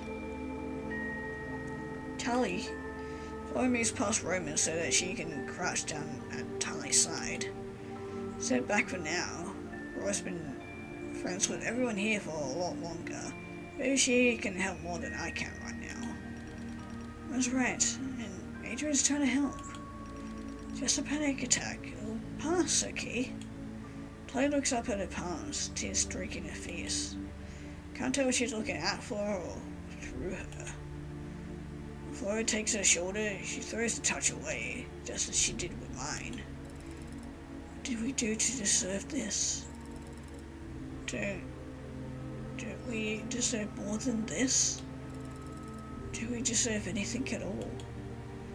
Will stands up and backs off, bringing herself over to Roman as Tally buries her head in her hands.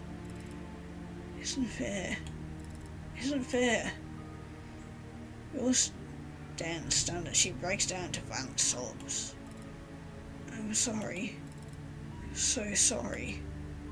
Rack my mind for some way, any way to help, but I come up empty. Richard, what's going on? I don't know. Yeah, I think I might know though. So, it looks like we're not the only ones being tortured here, I guess, by Rainier. I'm assuming her whole stick is a farce, that she's probably like a demon or whatever, and there's torturing us in hell or whatever fucked up thing that's going on, because yeah, I'm assuming all these other people have been reincarnated for whatever reason and have died horrible deaths because of it, only to be brought back again. But Tally here is probably remembering it all herself, all the deaths and all the reincarnations. Just our brain hasn't caught up with it yet. Only when it went actually dead. I stare at death in its face. That's my fault. I shouldn't have pushed her to come in. No, I don't think that would have changed anything. This is something else. What do you mean by that? No. How long? Huh? It's hard to see who she is talking to as she raises her head. It's clear that she means for us to hear it. We all turn to her. How many times has it been? How long will it go on like this? She looks over at us over her shoulder. The expression on her face can barely be called a smile. Looks broken. Her eyes look empty. Please don't let it be forever. I don't know how much more I can take. With others, I take a step towards her. She seems almost lucid as our eyes meet. Take another step forward, recognition giving me a flicker of hope. Tally, just give yourself a minute, okay? We're scaring you right now. It will pass. You're with us, okay? Stop a slight distance away. I want to give her space if she needs it. Visit me for an uncomfortably long time. Tally, what is it? Richard, you need to... That warning, she jolts up to her feet and comes towards me at full sprint. Her eyes are wide in terror. Before I can even process the moment, she has me by the shoulders and is shaking me. You need to get out of here. Please, I'm begging you. Oh, Tally, slow down. What the hell is... I want you to live. God, you deserve to live. Run. Please, run. My heart is pounding in my chest, and I'm about to tell her to calm down when a sickly heat washes over me. I don't know what she's talking about, but she's right. What about you guys? I can't just leave you all here. Forget about us. It doesn't matter. We don't matter. Tally, that's not... We don't exist. We're not real. We don't...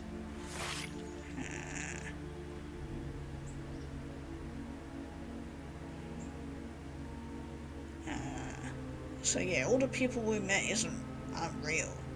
So I'm assuming Lorna is also Tally, I'm assuming? And tried to warn me to get away from Reen. Reen is the one coming into this world and killing us. She's just going by different names and different looks. I see the blood trickling from her lips, and in that moment, time seems to freeze. I can feel it. Shallow heaving on my own breath, each inhale taking more and more effort, Slowly becomes more effort than I have to give. I can taste it. Blood in my own mouth, spilling between my teeth. Skin and muscles scream in agony around it. Kitchen blade, the bullet, the carving knife, the precision of a scalpel, to the primal force of a sharpened stone. Isn't my wound, though. Not this time. Not yet. Said the object piercing Tali's body, through her back and out through her chest. Broken coat rack. Under Flora's hands are soaked in blood, she releases the makeshift weapon. Seems ambivalent, but not in the way I would have expected. She's confused, but there's no shock or remorse. If anything, she seems annoyed. I'm looking forward to this one. Why did she get in the way? Somehow I know she's not talking about to Tali. Who the words are actually meant for, though, is a mystery. It feels as though I barely had time to blink. When reality breaks through the fog, time begins to move once more. What the fuck? This isn't... Look up to see their horrified expressions. They seem stunned by the suddenness of it all. Sheer impossibility of it all. It's Lee who breaks from his stupor first. Tali. This one's over. Don't need you anymore. He watches Lee's gait falters, with him stumbling and stopping mid-step. Lee? I feel it too. Blood begins to pour from Lee's eyes, his ears and his nose. There poisons ravaging my insides. There were hands around my throat. Broken blood vessels turning my vision red as my struggles finally give way. The noise is so loud that my psyche falters beneath it, and crashes down as though it were caved in by a physical force. His eyes roll back, and with a shudder he falls to the ground. It slowly begins to pull beneath his head. Lee? He's staring at his little brother in a terrified disbelief. Slowly shaking his head, and I can see his lips moving. This isn't happening. This isn't... There's part to tell him something. Anything. I don't even know what. But this isn't going to get any better. It isn't going to be okay. So what is there to be said? I'm so sorry. And then... an explosion of pain in my head. Impact that shatters bone in an instant. Migraine that only ends when something finally bursts. Flow crimson pouring from an open fracture. Open my eyes and I see it.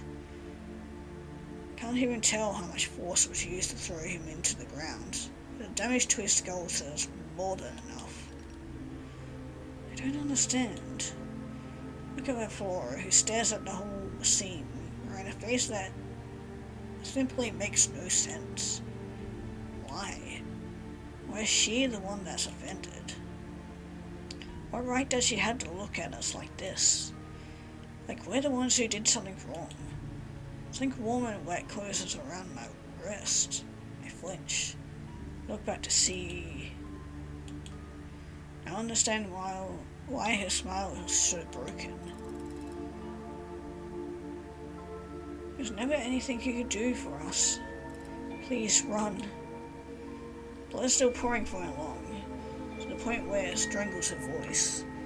But I heard her loud and clear. Looked towards the door. Knew that Ruben left it open. I'm not surprised to see it closed now. Would it even matter if it weren't there at all? Doesn't this go far beyond the mansion itself? Maybe there is no way to get out. But this is all her doing. Telling the others truly don't exist. And there shouldn't be anyone telling me to run. Flora wouldn't be so confused. Which means... run. Scream permeates everything, as though echoing from the earth itself. Beneath that, I hear footsteps walking towards me. I nearly turn away from the sound and start towards the nearest hallway. Thoughts tell me not to expect much. It's far too close to truly escape. There's no way I can get very far. So I'm surprised when I hear a startled yelp and a thud. Why are you doing this? Let go of me. Let him live. Please, just let him live. The sound that follows. I look back to see what it was, or how it was made. The sensation of a needle through my heart tells me all I need to know. Heart, has it ever come out before? That my body doesn't remember. I hope it never does. Run. Run. I know an answer as to where. I don't think there is anywhere to go. Every time my sprinting feet hit the floor, things seem to wake up deep within. Penetrating agony of third-degree burns. What it means when the flames do so much damage to limbs that no longer feel anything at all. Fighting and fighting, and fighting to breathe, knowing that the body is breathing but the brain isn't receiving the oxygen. Primal fear, awful panic of impending suffocation, followed by an uncanny dream-like state where it takes over the lungs. Spasms of the body as an electrical current causes every nerve ending to fire all at once. It doesn't stop, it chips away at my sanity. The sheer extent of it, depths of it, the overwhelming amount of it. Why? No one can get an answer from Flora, or from whatever name she chooses to go by next. Just let him go. Despite having left her in the foyer, despite knowing that she should no longer be moving, voice echoes from every direction. It aches with suffering. Why are you still doing this? When will it be enough? Just let him go. There'll be other opportunities, other chances. How long? How long has it been since you've been happy? Is that why he can't be happy? Please, just let him be happy. Beneath her pleading, a pair of footsteps follow mine. Walks, but no matter how fast I run, I always seem to be just a few paces behind. Vitali's pleas seeming to fall on deaf ears. I know that my effort to get away are all but hopeless. Windows won't open. There's nothing outside. Rooms all dead ends with nowhere to hide.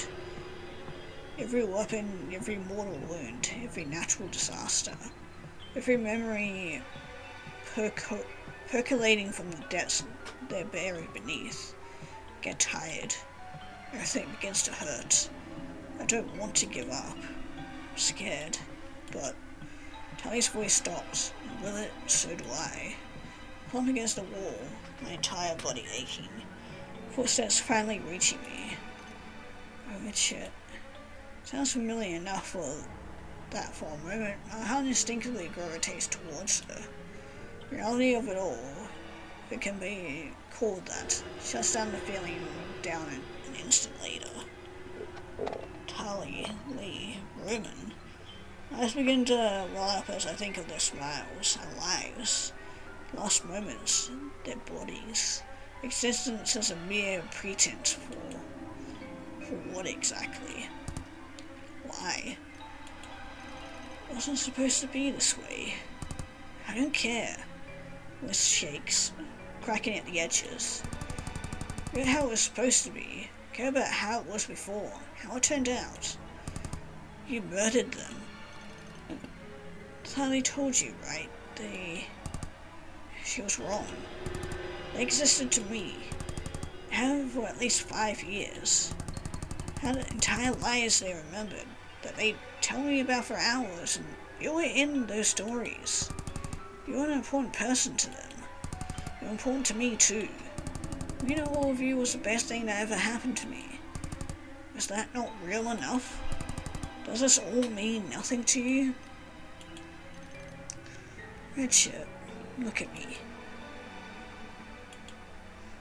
Nothing left, I turned to face her.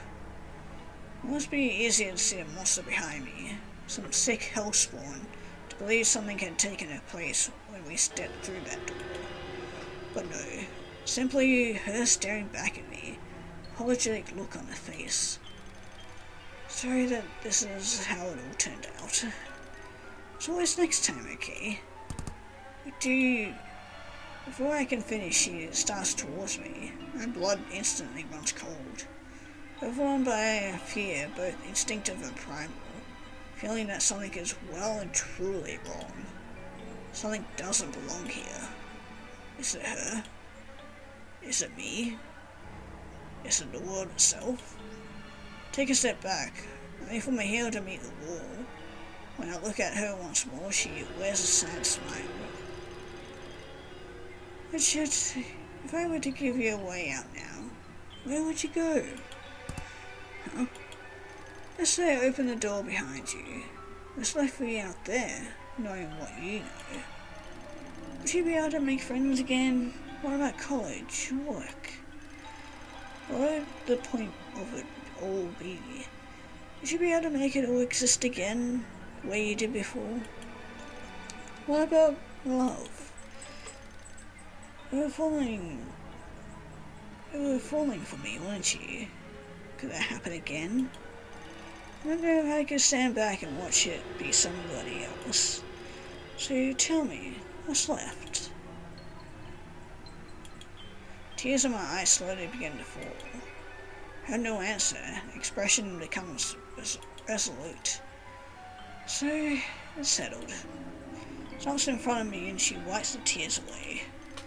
It's gonna be alright. Fuck you. Huh? I had nothing left to say, not even as the look in her face becomes one of sorrow. Even my shock, my anger, all that's left in grief. You were doing it so well. So why? Expression slowly changes from sadness to rage. She reaches out for me, close my eyes. It hurts.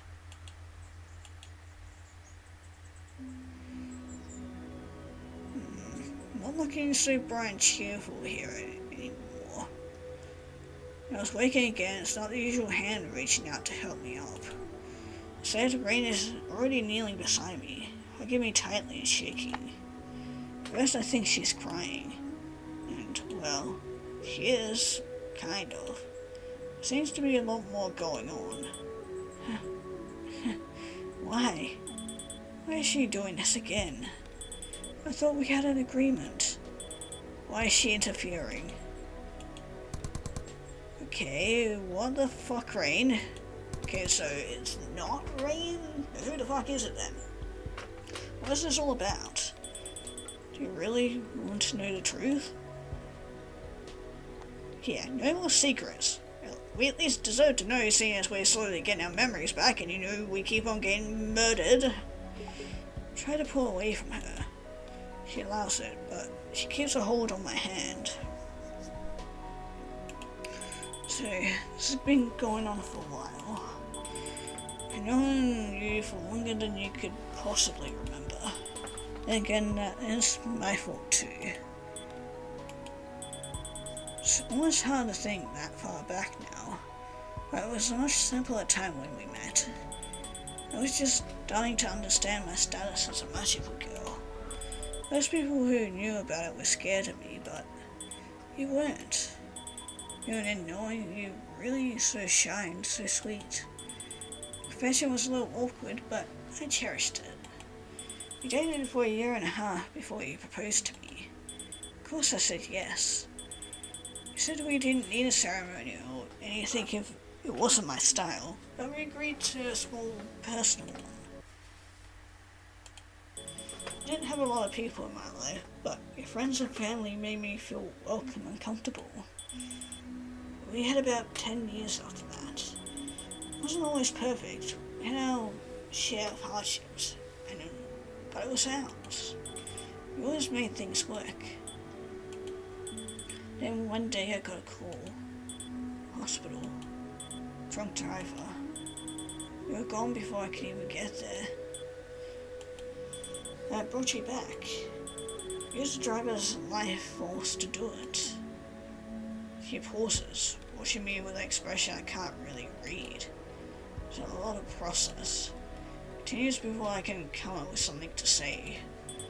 Practice of necromancy has repercussions, both cosmically and from the council. Notices my expression shift. She smiles, though it doesn't really reach her eyes. Yes, as magical girls have the council. The whole thing used to be a bit dictatorial, but I don't know how they operate anymore. Been gone too long now. But they decided that the two of us were to be put in this pocket dimension connected to this subspace. I was told that as punishment, I'd live here forever, or until I let your spirit free. Till then, we were both trapped. First, it didn't seem like a punishment, it felt like a gift. I naively thought, how wonderful. Get to be with my love forever in this dimension, all our own. But even if we had your spirit locked here, body wouldn't stay alive forever. You'd die again and again. Of course, I'd bring you back, I'd give your memories back, and we'd continue on. But repeated deaths and memory returns started to take a toll on you emotionally. As I understand it, one last memory being put into a new body isn't an issue, but more memories, more lives. More suffocating it feels to process them once they've all returned. That's how you explained it at the time. Eventually had to concede that if this was going to continue, you couldn't keep your memories. Thought absolutely crushed me. First I tried partial memories, but caused you even more distress. So I agreed on a clean slate. Told myself I could make it work. Even though your memories were still you, right? So I started letting us live our lives. Us getting to know each other again and again. It was hard missing someone who was still around and in front of me. So hard. But for you, I told myself I'd push through it. I told myself you didn't have to suffer that pain. It was still you. Yet every time I lost you, I felt like I was losing part of myself, again and again. I only saw the punishment for what it was. I couldn't let you go. Eventually it became too much. It removed the most intense emotions I had, ones I couldn't handle anymore. Type of magic is forbidden, but I was already living out punishment for an act of selfishness. That's one more self-serving act in the end. Put those emotions in a vessel. Oh, so that's who it is. So it is technically still Rain, just all of her negative emotions will bottle up into one being, which has had some indirect consequences. Honestly, it felt like a miracle. I saw semblance of emotions deep down, but it was all muted. Felt like I could breathe again. Didn't seem to impede on our relationship either. Not at first. Used to cry so much, but not being able to explain why to you. Didn't need to worry about me anymore. I think that was part of it. To myself, I was doing it for you. For you, all of you. But then, you betrayed me. Betrayed? That was the first time I killed you. When I was done with your blood on my hands. That was something past the dull muteness of the past 200 years. God, this has been going on for a while then. Euphoria. Nobody has something unique happening between us made me feel, despite having taken my emotions out. And I loved it. Been so long. Decided, well, maybe every now and then I try different things to see new sides of me. New expressions, new experiences, new organs. I wanted to see everything, every part of you. So I set aside the cheating and we started again. But then, every time I made a mistake, things didn't go how I wanted it to. Oh, didn't you? And we start again. Okay, no, never mind, scratch that idea. It has been her this entire time, killing me. And again, and again. The explanation leaves me in stunned silence. So every death I remembered so far, those girls were all you? In different forms, yes. I feel a sense of distressed rage building in me. I try to keep it under control. My success is limited. Care about me? Why would you do these things to me? That is very painful and scary. Without the memories, it's fresh every time. It's usually why I take them. Enough for me to remember. You don't need to suffer long term. You shouldn't remember any of this. And that just makes this okay to you. I agreed to it once upon a time. The sea seems to be going rogue over there. Causes my frustration to falter, only momentarily. See? The cat? Ah, so that's who the vessel is. Okay, that makes a bit more sense. So C is essentially her vessel with all the emotions. Wait, has C been the one that's been trying to warn me about all this shit? C was that vessel. Yeah, I can't handle watching you do this to Redshirt anymore. His voice cuts into the conversation, voice distraught. Knowing now does Rain let go of my hand. Expression is horribly cold. A look she turns and see. We talked about this once. You don't interfere. I don't kill you. Oh God. I agreed because I didn't want Redshirt left all alone with the worst parts of me. And that was just pure cowardice. This isn't any better. I always had reasons before. I tried to tell myself that it was understandable, even if it wasn't acceptable. I have limits. We had limits. Then the house. I told my excuses for what they were. This wasn't fair on him. He has to know what's going on, even if he hates us for it. So he gives me a distressed but determined look. Well, I want him to remember. Fine, I'll make him fucking remember. The look of sheer horror across the C's face. Uh-oh. Are we going to remember every little thing of the past 200 years? Then, pain laces through my skull, and everything starts to come back.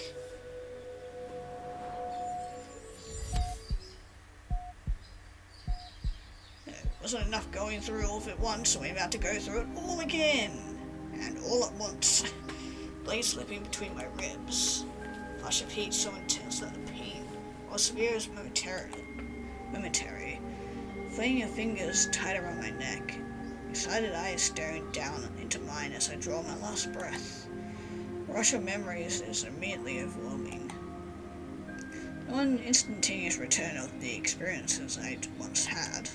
Instead it's a rushing river, a nightmare that won't end. Thousands of years worth of memories. See the girl I once would have trusted with my life. No, the girl I had trusted with my life. Purely destroying this trust on a whim. Marius had weighed on me before the murders, but this is on another level. In every movement, every emotion, every injury, every death. The way time functions within this blood is too fast, yet everything is happening in vivid detail. Two of us had always been rival at school, ever since we were children. Academic, sports, you name it. We've always been at each other's throats in comparison. She was smart, bold, confident. I tried my best to put on a similar front around her, but though I never say it, I'd always admired her. Never kept score, and often would let her get away with claiming she had more victories than I did. Sure, sometimes she got on my nerves. Sure, losing felt bad. Yet I couldn't help but be charmed by her. As long as we were competing, it meant we were thinking of each other. That was enough for me. She invited me back to her place after hearing I received an injury during a soccer game. It wasn't serious, I told her, but it was enough that continuing to play might be off the table for a few months. Guess she didn't like the idea of waiting that long. Not fair. I was really enjoying this one. Beautiful. So warm. Shows your heart always, red shirt. The image of my literal heart in her hands lingers long after the memory moves into the next one. I feel myself convulsed somewhere in subspace. Why? Rain, this has to stop. You'll destroy him. Falling and skinned my arm pretty badly. I sat quietly at my friend's house, a cup of hot chocolate nearby. Beside me was Rain. She had a first aid kit in her lap and was very deliciously cleaning the wound. Ew. You really should be more careful. I hate seeing you hurt. Not like I do it on purpose. I know, just... She sighed softly before offering a gentle apology, and this might sting it. Given the other memories, I half expected to be murdered. Instead, she simply disinfected the wound and began to apply some gauze and bandages. It's a warm feeling. Mary cuts off abruptly. Rain's voice is ice cold as she speaks. Stop interfering. This is your fault, you know. All your fault. Of course it is. You're the same damn person. I won't let you deny me anymore. I'm ending this now. Hear the sound of what must be fighting as I fall back into my mind. Two of us were casual acquaintances with a mutual friend between us. We met each other in passing regularly, so we played games as a group. She was shy, moody, and a little awkward, but a gentle soul with a creative spirit. One night, though, she had an argument with a mutual friend. I wasn't in the room when the fight started, but I saw her run past me crying. Concerned, I chased after her. I ended up sitting in a friend's yard next to a swimming pool. She vented out all her feelings to me, distraught and troubled. It was hard to know what to say, but I did my best to hear her out. Apparently I didn't say enough. Maybe I said too much. I still don't know why she accused me of being on the other friend's side. Either way, she ended up in a tussle. By the end of the night, she had my head in the water, and she held me under until I drowned. I had no one then, but as a magical girl with upwards of 10,000 years of life, she's incredibly strong, regardless of how dainty her form looked. Digging my nails into my throat as if trying to claw the water out, only making things worse in my desperation. Now, a gap between memory and the next. I see a strange sight, one that I can't quite understand. I hear a voice in my head. My sacrifice fails, please know that I loved you. But before I can register anything else, another memory washes over me. I knew I shouldn't be doing it. I knew what I was doing was wrong, but the issue was twofold. It was a matter of feeling loved and a matter of feeling secure in my own feelings that when she said she loved me, she was distant, a little cold. I loved her dearly, but I didn't feel like anything I did was enough. I could never excuse my actions. I shouldn't have gone behind her back the way I did, seeing another girl I met on campus. It isn't even, I know now that I was wrong. I knew it then too. I felt horrible about it, but I guess I needed someone else to validate me. Validate what? How new? Negative emotions? Positive ones? My insecurities? My low self-esteem? I'm saying I can't possibly say. Just know that when Rain was emotionally distant, rarely affectionate, something about that hurt in a way that I didn't know how to fix. We've spoken about it a few times. I felt unfair to ask her to change or anything like that. It wasn't even that I wanted her to change necessarily. In the end, it was my own fault. I should have been decisive, pushed through my own problems, or broken up with her first. Of course, knowing what I know now, I can't imagine breaking up with her would have gone much better. But cheating, I should have never done that. I came home late, feeling guilty, but also calmer than I would have expected. Rain didn't usually stay up late, so I was surprised to see her still awake. Looked worn out in a way. I wasn't entirely familiar with from her. Emotions were often muted and quiet, so to see her look even a little tired, it worried me. You're up later than usual. Yeah. I was waiting for you to come home. Heart raced into my throat from a spike of nerves. You should have texted me. I would have been back earlier for you. Sure. Voice was different to read. Couldn't tell if she was being sarcastic. Do you need something from me? I wasn't planning on going to bed right away, so... Who were you with? Question caused her to flinch. Reaction I'm sure she noticed. Tried to ignore the shame. My friend Fifi. She was having a rough day, you know, so I figured that she could use the company, right? Yeah. We're never good at lying. You can tell we're only telling a half-truth. Heart sank. Try not to get defensive. It only made me look worse. What do you mean? Don't doubt that I love you, do you? I suppose it's not that. But it hasn't stopped you, has it? Rose to her feet. After everything, why? Done so much for you. I wanted to deny it, but I couldn't seem to find the words. Didn't know at the time, but my silence buster caused a snap. That is, if it hadn't happened earlier. I was shocked when something materialized into her hands, seemingly from nowhere. I blanched when I realized what it is. She didn't even charge at me. She just walked. Tried to turn and run, but something held me in place. Like an invisible wall was keeping me from retreating. Wait, I'm sorry. I didn't deserve this, I know.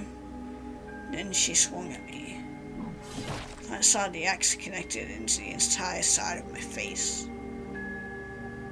I heard the sound more than I felt it at first. That was probably my body protecting me from the level of pain I'd have otherwise experienced. It didn't last. Nor did the beating stop. Rain had never been violent with me before, so the level of shock hit me almost as hard as the axe. Yet she continued swinging. First the flat side moved to hacking at my flesh with the blade. And from what I could see, past the blood and the pain, the expression slowly changed. Calculated cold indifference, becoming one of surprise, then excitement. Never seen anything like that on her face before. Wanting unstable glee. I have the feeling that swings continued long after I died. Hair throwing from the initial strike to my head, amongst other things. Fucking continued though. Shriek of agony splits through the space. Guess the cat won. Further memory stops with such abruptness that I wonder if I finally broke. The source of those memories is gone. That's why it's stopping. Feel like metallic clattering in front of me. Even in an energizing place like the subspace, I have no strength left to do something as simple as open my eyes. Each memory's left me suffering, and with a deep sense of betrayal. It had to have been some other way. Anything would have been better than this. Not sure how long I'm left lying there, eyes closed. Time is difficult to judge in this space. All I can really say is that everything is eerily quiet. Thought I heard crying at first, but now it's just silent. Am I alone now? I think about what I saw between wave after wave of my own deaths. See, did she sacrifice herself?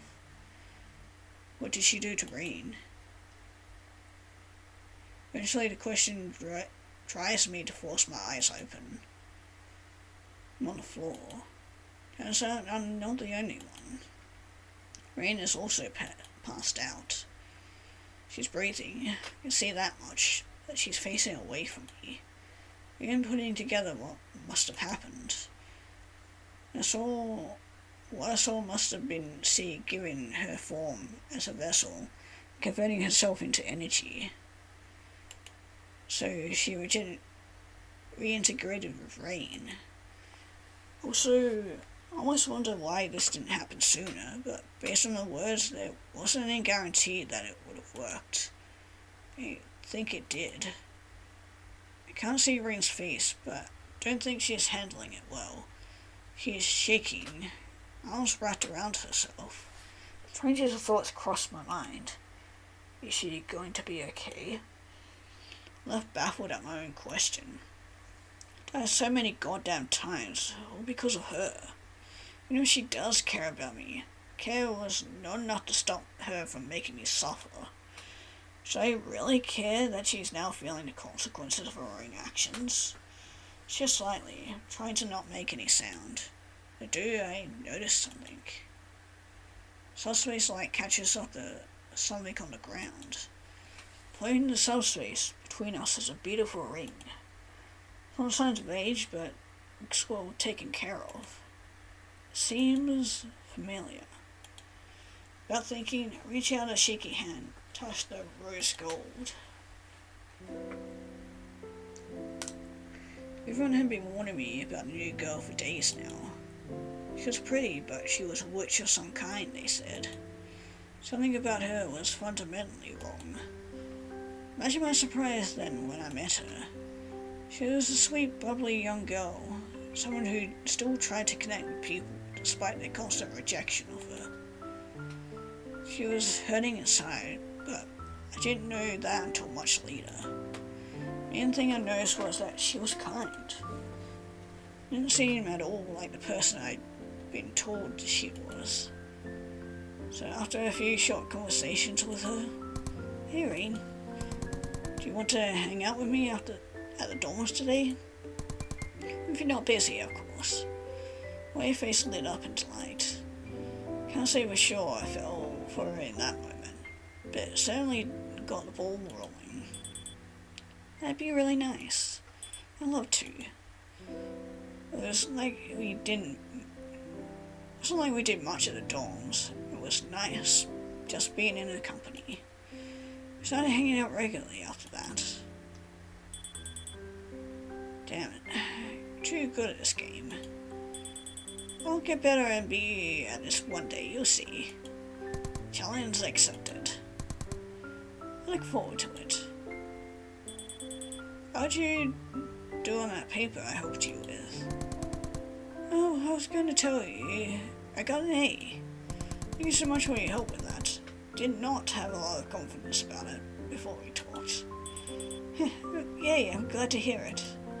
Congratulations. Huh. Didn't have to make tea for me. Hey, I knew you were coming, so why wouldn't I? Here, I know you like chai. I'm making you a peppermint mocha, and you can't stop me. I'll bring a sourdough bun too. It's all connecting. All the dots are connecting, so even in our past life, it's still like the peppermint mocha, sourdough bun. Making my favourite, I'm making yours twofold. Remember one particular day when she came over unannounced, she was really distraught. What's wrong? Her eyes are red. I only calling her out and that caused the dam to break again. Started sobbing, and I gently guided her to the sofa so she could sit. I felt angry and helpless. I sat with her until she was able to speak. Red shirt. Can you promise you won't hate me? Even if I'm not who you think I am? Huh? Does this have something to do with the witch rumors? Winston looked at me with wide eyes, then nodded weakly. I knew about those before we even met. Don't really know what they're talking about exactly, but I don't know how that makes any different from who I know. I'm a magical girl. I'd heard of them. Lots of fear-mongering and hero worship from both. They were a rarity, but known enough in these days by normal folks that people were trying to police them. Oh, that's all? It was, in all honesty, about what I expected. Looked up at me with wide eyes, bewildered by my casual answer. The moment she let out a stunned laugh. That's all? I've been terrified for months that you'd learn and that you wouldn't want to be my friend anymore. I grinned at her, putting an arm around her shoulder in a brisk half hug. We'll talk more about. Well, it would take more than that to scare me off. Besides, I like having you around. Sad if you didn't want to hang out anymore. She let out another stunned laugh. Without prompting, she hugged me tightly. I was startled, but I laughed too, returning the embrace. You're the best. Thank you. Yeah, and see where it got us now. All these years and, yeah, so much regret, so much betrayal, so much stabbing in the back, quite literally and also figuratively. In the end, was it all worth it? Everything I'd endured at her hands, memories still felt bittersweet. Things were a lot simpler then, weren't they? It was a few months after that when I asked her out. She said it was a bit of an awkward confession earlier. Remembering it, she certainly wasn't wrong.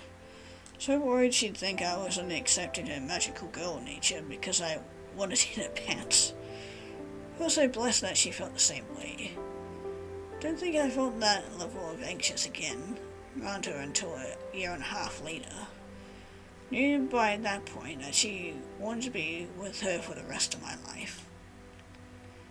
Yeah, too bad it turned out the way it did, because being with her for the rest of our lives didn't turn out so well. Decided on the rose gold, since I felt went best with a sense of style. But choosing a ring that fit perfectly was difficult. So I accepted before I'd even gotten the ring out. Then she asked me to slip it onto her fingers for her. It was hard to find the one that I thought suited you best. I was really nervous. Well, I was really nervous. Oh, sweetheart, you could have prepared with a ring pop or a candy bracelet, and I still would have said yes. I couldn't do that. It was so much more than that to me. This will last longer anyway.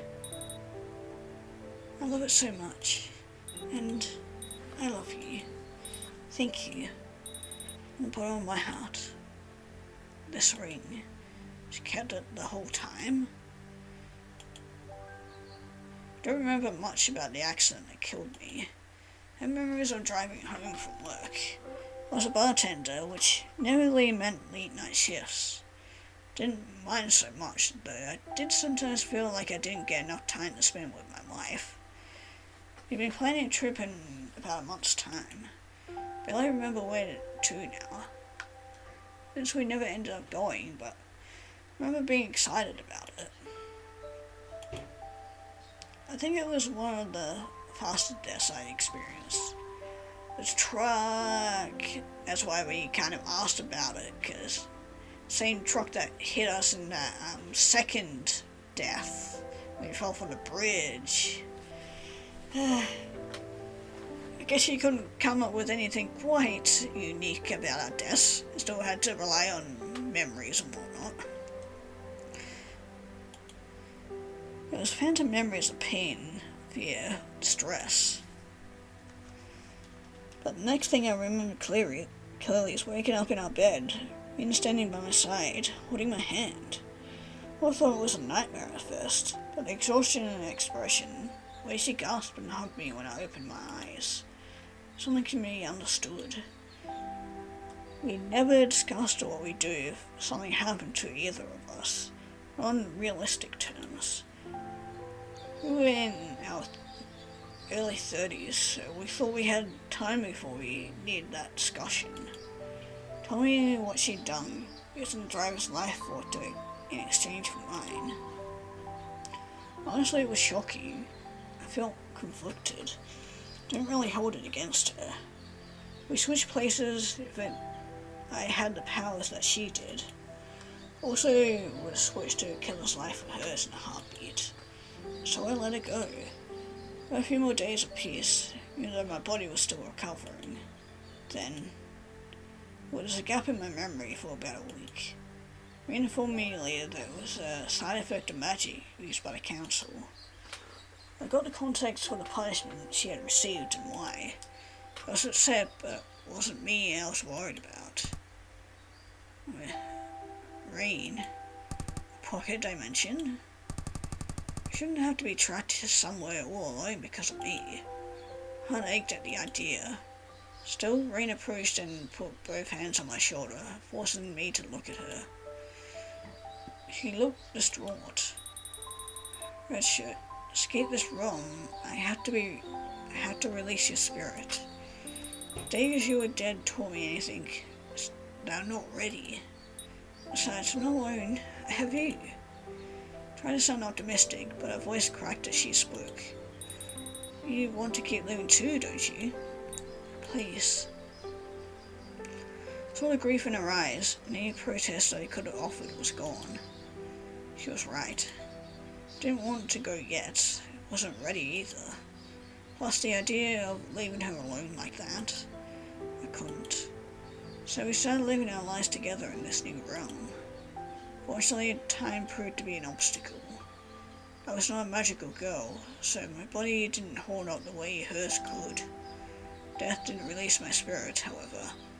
It seemed to be under Rin's jurisdiction. This was, after all, her punishment. You could create a new body for me every time, storing my memories time and time again. This went on for a long time, more time than I could possibly explain. I cannot easily express the mental strain of being alive for that long. One lifetime did not feel like enough, but 3, 10, 25? Started to feel like physical weight in the mind and spirit. And given my spirit wasn't the only consistent thing for me over these incarnations, before Rain gave me my memories back, it came crushing after a while. Don't get me wrong though, all these memories are priceless to me. Sometimes we sit in the cyberspace after another death of mine, just reminisce. After a while, even that became too much. It's a difficult conversation. I still remember, however, what I said to her before we made the decision between us. Regardless of my memory, I feel like my spirit will remember you. We'll find each other here in this space every time. Maybe someday we'll find a way to reduce the strain of the reincarnations. No matter what, I'll always be here with you. Can't even fathom how long ago that must have been. Literally thousands of years. And my head still hurts. I finally sit up and make my way over to the ring, taking it in gently, letting it rest in my palm. Rain hasn't moved at all. I suppose the reintegration with C has forced her to acknowledge exactly what she's done. Don't know if I should feel sorry for her. Some way I do. This is despite my better judgment, most of the things she's done to me. Guess all that's left now is to decide how to handle it. Ooh. I mean, we spent this entire time together. Much more than to try and make things right. The dark part of me that wants to leave her crying where she is. But yeah, that's not us. Even though we kind of maybe a little bit deserved it for cheating on her, but at the same time, like, I think our courses run due, and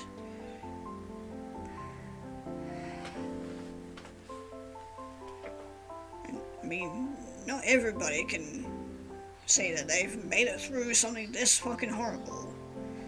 And even then, she still chose to not give up my spirit, I guess. So it should be... I should have moved on by now, but, you know, it is what it is. Yeah, as angry and as upset as I am, can't bring myself to abandon her like this. I've been alone this entire time. It's hurt me in ways I never imagined possible, yes. Yeah, I can't walk away from her. Not like this. Both suffered enough. There has to be some way to make this right. Some kind of closure. Take a breath, steady my resolve, and approach her. I feel troubled and tense as I crouch in front of her, instinct screaming that she's going to lunge at me and kill me again. Does no such thing. Instead, she watches me approach with miserable, devastated eyes. All I could do right now, some of it would be justified, said I quietly take her hand, slip the ring delicately onto her finger. But she wraps her fingers around mine. Then she wails, dissolving into tears. I sit silently with her, pulling her into me, running my finger through her hair. I cry too, drawing our silence together. So much has happened. If I hide away our suffering, it would come out on top. Does it really matter? Can't say whether agreement makes up for what's happened, but we've come this far. Now that she and C have reintegrated, now that her feelings have been made whole, maybe we can work something out. As we're both done crying, that is. Takes a while. It's okay though.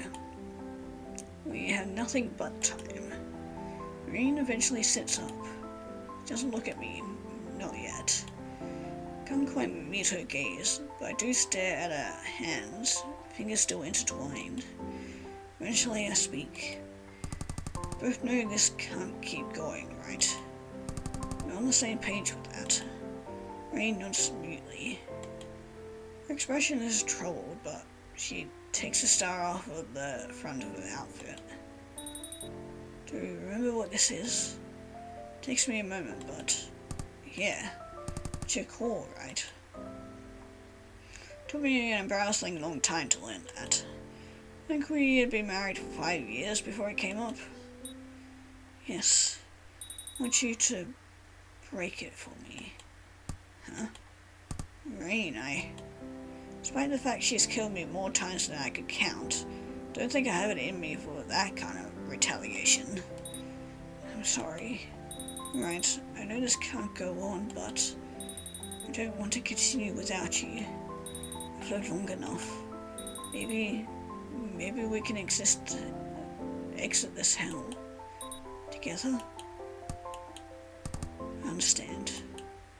Difficult as it is for me, scary as the thought is, it's the most merciful thing I can do for both of us. That said, the thing is, I don't really know how. Can't be broken by just anything, right? She moves to stand. Consciously take her hand as I do the same. It's not even something I think about. I almost burst into tears again. You really are too good to me. Well, it's complicated. Really happy going through so much on your own. I wouldn't say that. I would. Silent for a few moments. She snaps out of it, she puts the star piece in front of us. Close in the air, she takes a step back. Here. Someone's full for axe. Had to fight the instinct to flee. As we should. It's only fair that we have that kind of reaction. She doesn't aim it at me, though. Instead, she straight up offers me the handle. I hesitate before attempting to take it from her. The operative word being attempting. Even when using both hands to try and lift it, the weight immediately knocks me off balance. Lunge forward as it almost instantly drags me down to the ground. Fuck, this is heavy. How the hell do you carry it around so easily? Rain stares for a few moments. Then, despite the solemn air between us, she begins to giggle softly. Perhaps it's the absurdity of the situation. I find myself chuckling too, even as I try to lift the damn thing. That does not help. Eventually, we're both laughing too hard to really do anything about it. Something in us has finally snapped, it seems, but at least it breaks the tension. Here, let's end this together. Well, I can lift the thing by myself. Maybe we should do this together too. Rin smiles at me sadly and approaches, taking the handle with me. With our combined strength, mostly Rain's, honestly we lift the axe together. As we position ourselves, I cast her a quick glance. This is the ending we both seek, and I wouldn't dare argue. But I want to be certain. Rain, are you sure you want to do this? Can just keep going, you know. Even if I'm not around, I'm sure you can find happiness. I won't hold that against you. Lightly shakes her head, offering a teary smile. Despite the obvious sadness, she seems determined. It's okay, I'm sure. I lived tens of thousands of years at this point. That's more than enough for me. Never been more sure. It's time to go. I understand. I feel the same. On a count of three, swing the axe together. Blade slams into a small star piece, shattering it into a million pieces. The star dissolves into twinkling particles. We drop the axe. Rain pulls me into a hug. Substance begins to fade alongside the particles. Both our forms begin to disappear into light. As we do, holding each other for the last time, I feel a sense of peace. Not forgiveness exactly, but it's closure. Don't know what's after, if anything, but I'm not afraid anymore. We're free. It's the only thing I can ask for. Ending B at peace, and I wouldn't ask for a better ending.